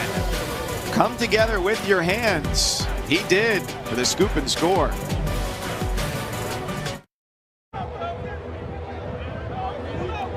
You'd expect to be in the right place at the right time from a 2-time all-conference selection. Zach Anderson, the senior from Cairo, Georgia, picked up a fortuitous bounce. Dustin, I'm sure you've been in that situation before. The football does not always find your hands quite as easily as it did Zach Anderson's there. No, I always talk about one of the worst moments I've ever had as a player. We were playing NC State my junior season, and the ball snapped over Phillip Rivers' head, and I have the football right in my hands, Mike. I'm going to walk into the end zone. And you know what I did? I kicked it. No. Instead of picking. Oh, no. And it was just absolutely brutal. It would have been my only touchdown in my career, and I blew it. So those scoop and scores are not easy, trust me.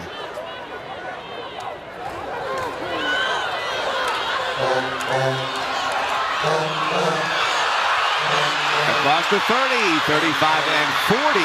How about that huge block thrown there at the end of that run as well? Tuskegee still bringing it here. And we'll see what we get now. Bryson Williams has played quarterback most of this game, 27-0. Will that spark a change at quarterback, as we did see Lewis Williams earlier on?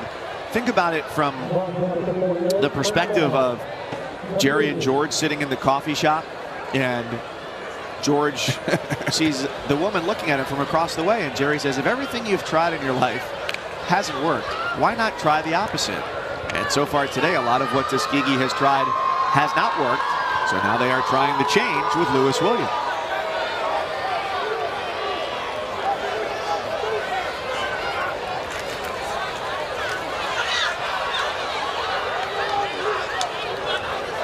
And off first down, they get 2, giving it to Avante Patterson.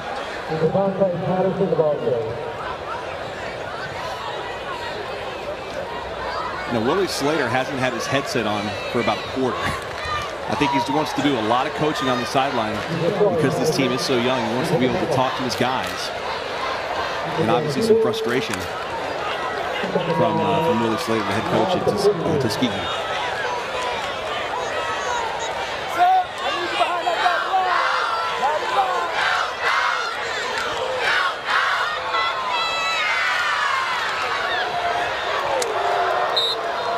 Throws sails long there on Lewis Williams. And they'll have perhaps one more snap here in the third quarter.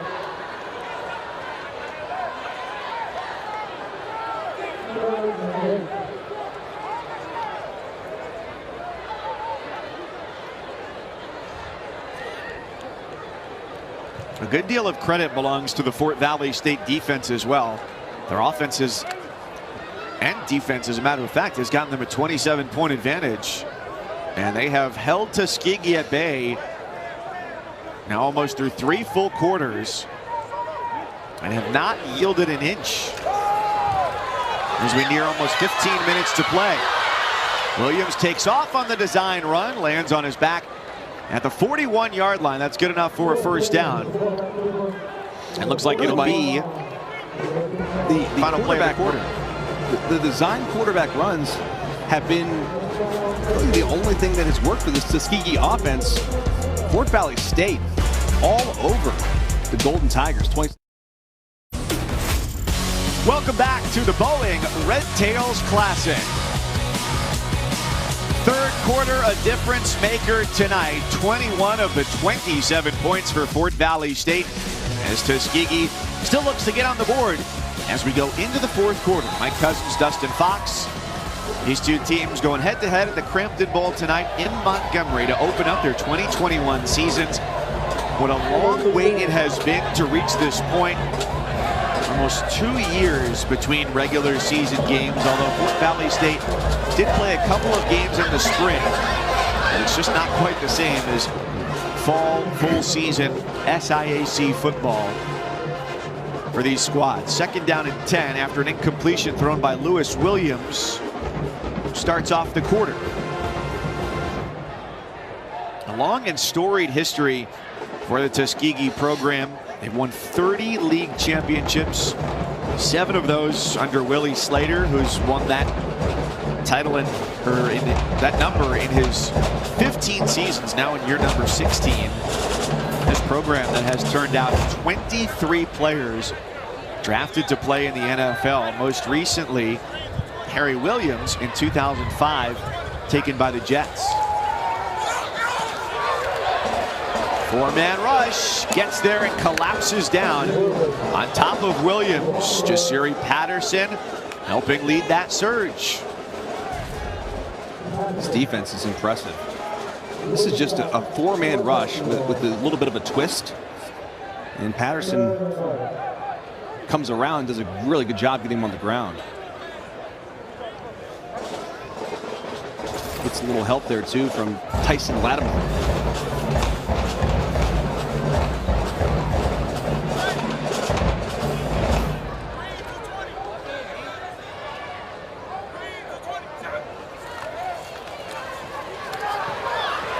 Four receivers out, and just one hand is what it takes to get the job done for Matt Bush, the senior linebacker, in hot pursuit from the jump against Williams.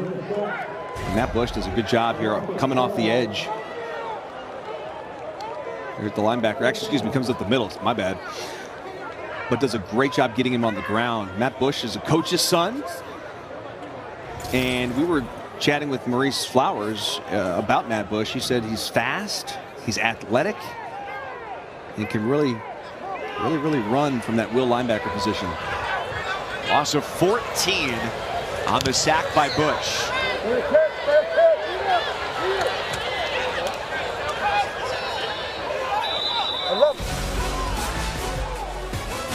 Along the water in Montgomery at the Crampton Bowl.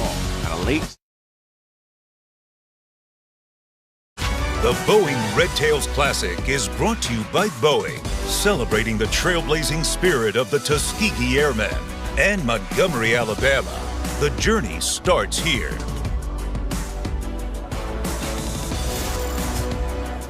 The Tuskegee Airmen fought in World War II.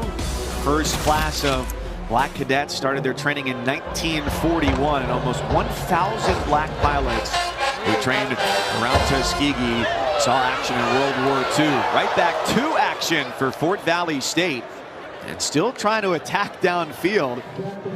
With a 27-0 advantage, Cordell Pimienta, the transfer from North Dakota State via Minot State, gets the target on first down. It's his first target of the game. He's a big body kid who makes plays down the field. He's 6'2", 200 pounds. You see the numbers on Jackson, just the one bad interception. But he's been pretty solid. The bad interception. Are there good interceptions?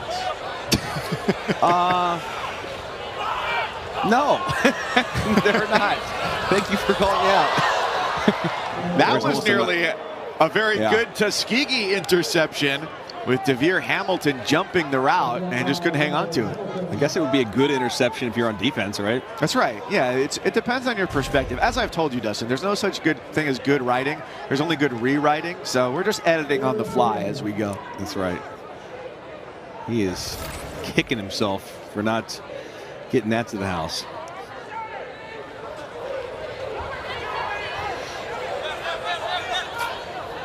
Mike, you surprised they're throwing with the lead? Just a bit. Yeah, there's a flag down on that catch. And it goes down as a loss, but you'd certainly think that 27-0, at least conventional strategy would indicate you take as much time off the clock as you can. Yeah, I would be trying to get out of here as fast as possible, healthy, as they get ready for Florida A&M next week. Tuskegee, of course, has West Alabama next weekend. Offside, defense, number 14.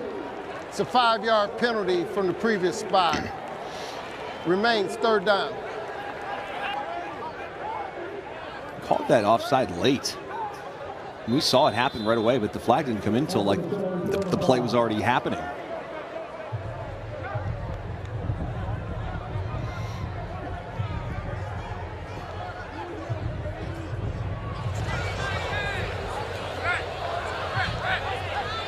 They're down and 5. Steele to the slot on the left side. Play clock at 1. They just get the snap off. Throw goes to Steele, and he navigates his way for a 1st down.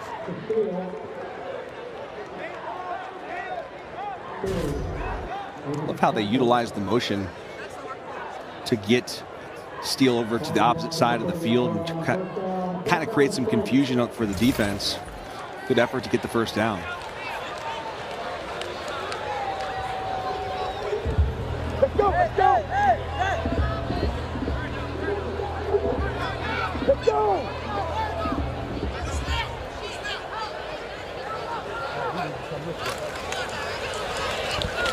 We need to get this thing open hole. Well, you mentioned, Dustin, on the upcoming schedule, a trip to Tallahassee for Fort Valley State to take on Florida A&M. And they played a nerve-wracking game today against Jackson State that came down to the wire, 7-6. The final score as Jackson State wins it. Even though the Rattlers had a chance to get ahead at the end and perhaps win it, they had their last drive start with 1:18 to play around their own 40. They crossed midfield but couldn't get the job done. As Jackson State has Deion Sanders' son at quarterback. And Shador helped lead them to victory, 7-6. That was a low-scoring affair, as this one was for the 1st half, until Fort Valley State exploded for 21 points in the 3rd quarter, 18 of 24, and that rushing touchdown was the difference maker. Got to be cool to play for your pops and to be a quarterback. I'm sure he gets coached really hard by primetime. Scrolling through Twitter earlier today, and I saw Deion Sanders was one of the trending topics, so naturally clicked on it, of course. And it was him pre-game dancing in the locker room, and somebody had retweeted it and said, "This is my vibe for the whole week." And that was like one of the best 30 seconds of my day today. He still acts like a kid sometimes with the players, and obviously he relates to them very well. Here's a great look at this run here. I actually thought if he cut it back to the left side, he could have had a touchdown. The runs of more than 5 yards have been rare today. Fort Valley State under 75 yards rushing going into that snap. Tuskegee sacks have certainly contributed to this, to have negative 15 rushing yards.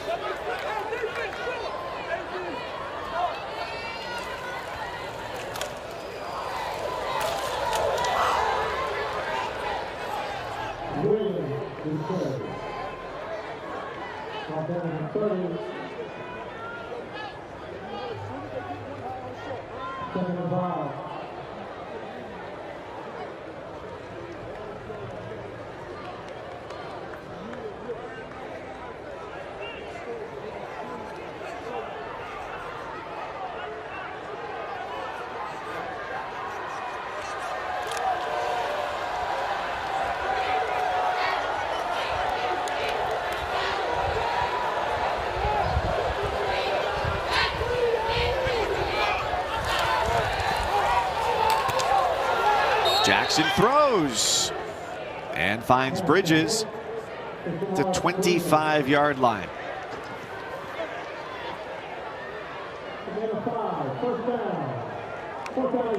Quick pickup 5 yards to his 6'5" wide receiver, who could be an NFL draft pick not before long.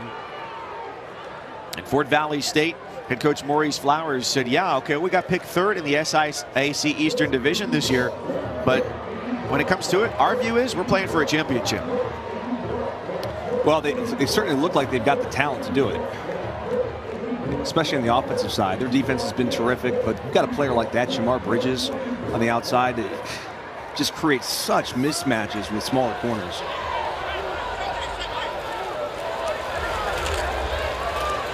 Pressure was a factor for Tyrell Jackson at quarterback in the first half, as he got around several blitzers, but you pointed out sometimes didn't find Bridges. If he does that more effectively, they can make him an even bigger weapon.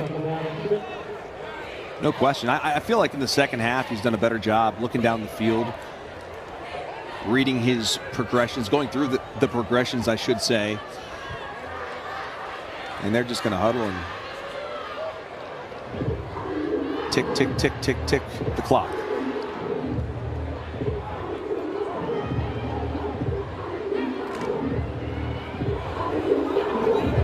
There's a look at Bridges. Now, they only played 2 games in the spring, but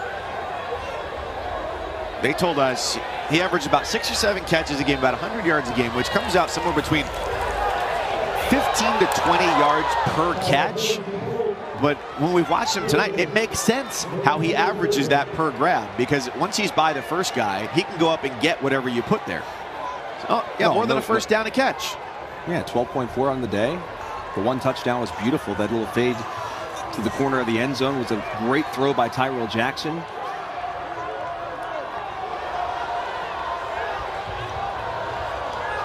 And he was the only player we highlighted in the open, and he has definitely lived up to the billing we hyped him up to be.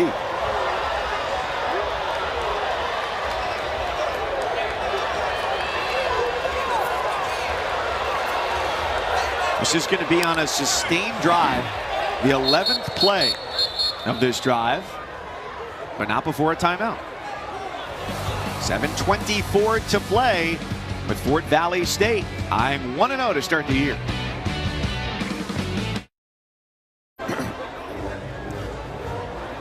Timeout, stop play as we get ready for the 11th play of this drive from Fort Valley State, which, despite their lead, has been a mix of run and pass. We'll see where they've got dialed up. 3rd and 6. Jackson steps up. He's got the first down. And an ankle tackle stops him inside the 15-yard line. His day has just continued to improve. And that's what you get. A couple years away from competitive football. Get back into it. Get back into the flow of things. And he looks sharper and sharper. That was a really smart decision by him, and Coach Maurice Flowers told us, he said he reminds him of Drew Brees. How smart he is, his ability to take what the defense gives him. And I say he doesn't have the strongest arm in the world, but it's good enough. And we've seen him make some throws today that were very impressive.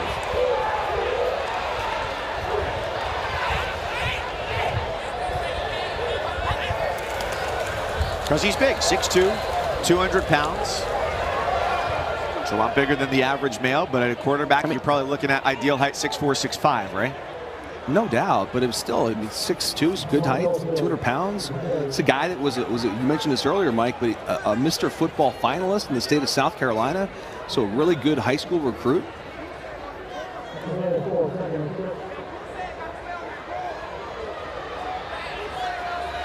Followed in the footsteps of Kelly Bryant at Wren High School in Piedmont, South Carolina. Bryant played at Clemson and later at Missouri during his college career.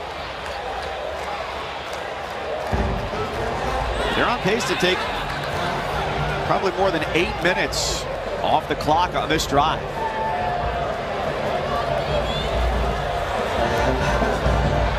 Bridges came to the bottom, the throw to the end zone. A little bit too hard to handle for Pimienta, trying to spread the love in the end zone. Well-thrown football. This could have been caught. You see the quick jam there by the corner. Delafield's a really good ball. That should have been caught. Pretty good coverage.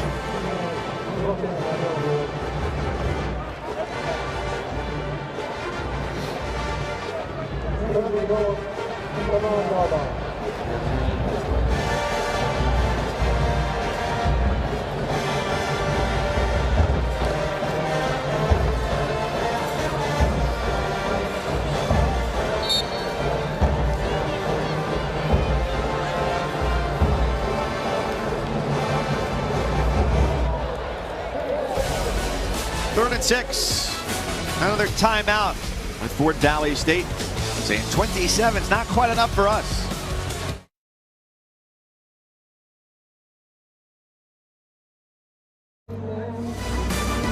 Saturday afternoon, it's a triple header of college football on ABC.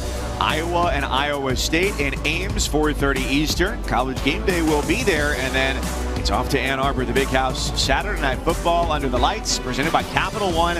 Washington, Michigan, each with a lot to prove. Washington a loss to FCS Montana. Michigan picking up a win over Western Michigan in week 1. That's going to be right at the marker, as on this drive that has lasted now more than 8 minutes for Fort Valley State. They've converted all 3 third downs. Now they do it for a 4th time to make it 1st and goal. This has just been a methodical drive by the Wildcats. We talked earlier about this. They used to be an air raid system, which means they're spread and want to just really throw the football almost every down. And with Coach Flowers, they just really want to have more of a balanced attack. And talk about balance, this drive has been perfectly balanced, approaching 9 minutes.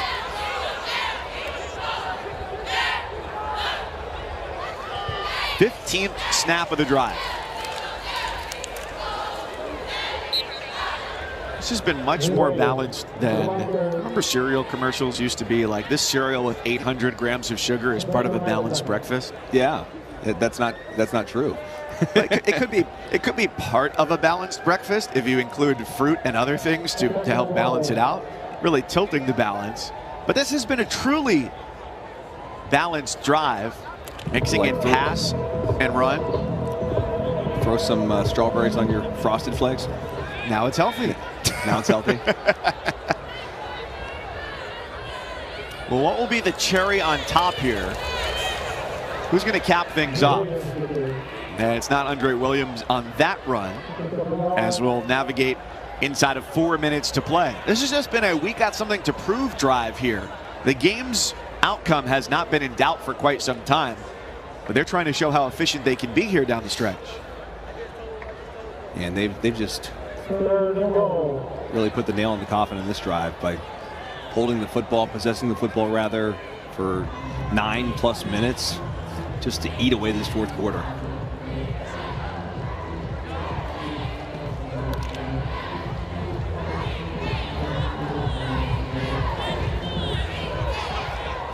Possession is 9/10 of the law, and in this case, it might be 9/10 of the 4th quarter for the Wildcats. Lob to the end zone, wiped away. Antonio Kennan, the freshman, against Shamar Bridges. Number 1 for Tuskegee, has had a nice night. Yeah, he's a good-looking corner. I mean, for a freshman, 6 foot 190. And he's not scared to go against anybody. He's talking a little smack. I like that. Got a little swag to him, and he's been going up against the toughest matchup. Shamar Bridges has been his matchup almost the entire night. The night started a little bit ominously for Andre Labatt. A missed field goal from 40. Since then has knocked through his next 2 attempts. This is about as easy as it'll get here. Straight away from 19 yards. Got it. Labatt is true blue.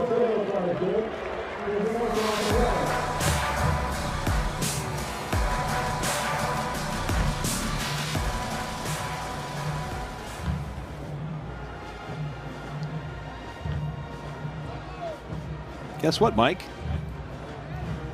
Another flag. Well, every head coach needs something to clean up when they watch film on Sunday.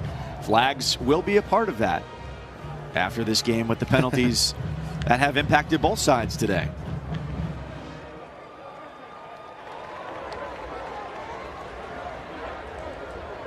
And with it being a Sunday game, they'll have to clean it up on Monday. Everything's a little off. Short week. Short week. This is our third game in 4 days, Mike. Play. It's a made field goal.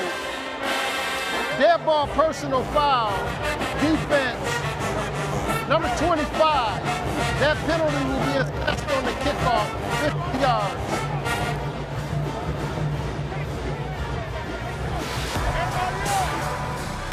Well, we'll figure out what day it is. The coaches will have penalties to clean up when we come back. Let's take a look at all 11 players on the Fort Valley State defense with our defensive spotlight, brought to us by Boeing. The goal line stand to start the game, and then just pressure after pressure. Zach Anderson taking that one to the house. Scoop and score. Antonio Golden was everywhere in this game. I mean, number 9 was in on everything. Nice interception there by Christian Maddox, the big, tall corner. I mean, they were just flying around, flat out flying around. I think that the quarterback there, Bryson Williams, he didn't know whether he was seeing ghosts or seeing wildcats on the defensive end. Heck of a game for the Fort Valley State defense as we spotlight them. 6 sacks tonight, 11 TFLs. 4 forced fumbles, and then they're capitalizing with the 20 points off the turnovers. This was just a fantastic performance by Fort Valley State.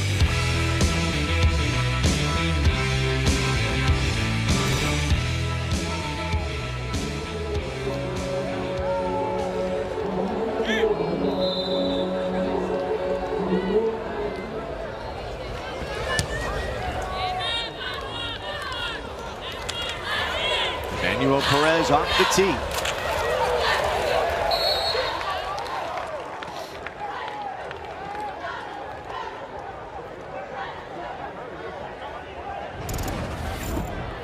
Well, the start of a great relationship here between the SIAC and ESPN. The conference founded in 1913. Schools in 6 states from Florida up to Ohio, and this relationship will put 22 games across ESPN networks this year, including this, the inaugural Red Tails Classic, the Fountain City Classic. Fort Valley State and Albany State played in Columbus, Georgia, and the Tuskegee Morehouse Classic as well.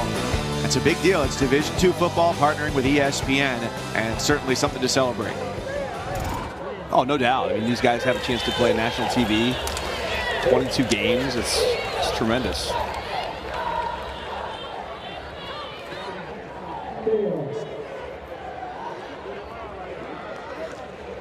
A nice win here for Maurice Flowers. Yeah, a very long-awaited debut for him. He said, again, one of the challenges, he took this job early 2020. That was before everything in our worlds got turned upside down, before we knew what was coming in March of 2020. And he had his guys on campus in the fall last year, even though there was not going to be a season. They played a couple of games this spring to find ways to motivate guys. He said even in their weight room, this is, limitations that everybody faced. They could only have 12 guys in the weight room at a time. Yeah, that's crazy. They made Fridays into competition Fridays and did everything they could to continue steady progress toward this eventual 2021 season opener.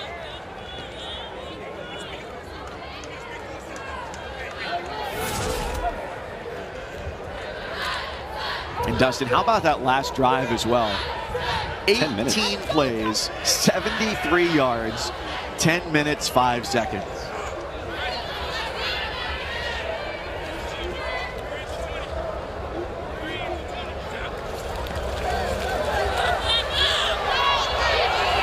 Lewis Williams gets the keys to the car here on this final drive at quarterback.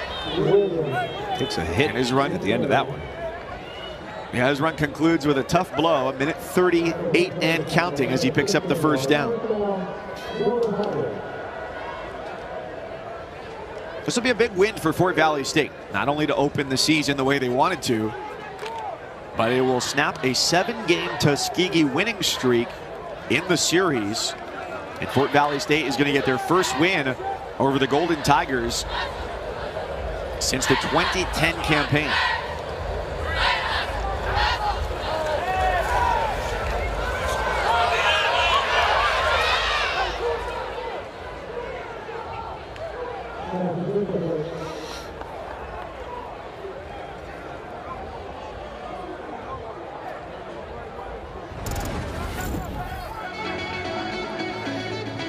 Eddie versus Dion, the Southern Heritage Classic, coming up on September 11th. That's going to be a fun game to watch, Mike.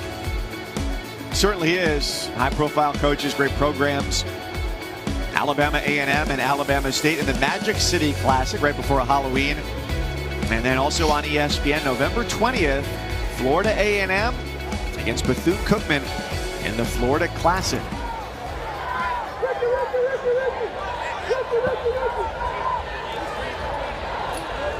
Minute 5 to go. Tuskegee here on this drive has eclipsed the 100-yard mark today for total offense. One more time, how about the day for Antonio Golden?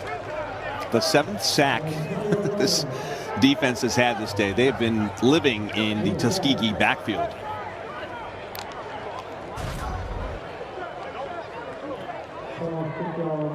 Boy, that's a little bit of an Olay right there from Cameron Smith, the left tackle.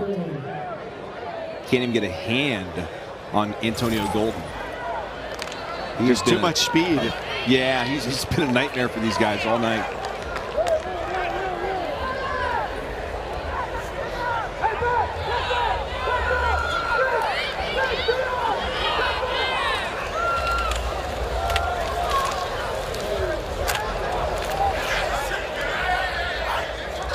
Even the last play of the game, Mike, this Fort Valley State defense is still trying to strip the football out, hitting hard. You feel for Coach Slater. It's a tough one. Well, it was a defensive struggle, 6-0. Fort Valley State had the lead going into the half, but Dustin, the biggest difference, a 21-point third quarter. Defense, offense, everything was clicking there. No question, Mike. I mean, this defense was tremendous tonight. I thought the quarterback play in the second half by Tyrell Jackson improved, and the turnovers were just huge for Fort Valley State, and just the offense could not get clicking for Willie Slater in his Tuskegee offense. So nice win here for Fort Valley State. First win since 2010. You mentioned that. That's a nice little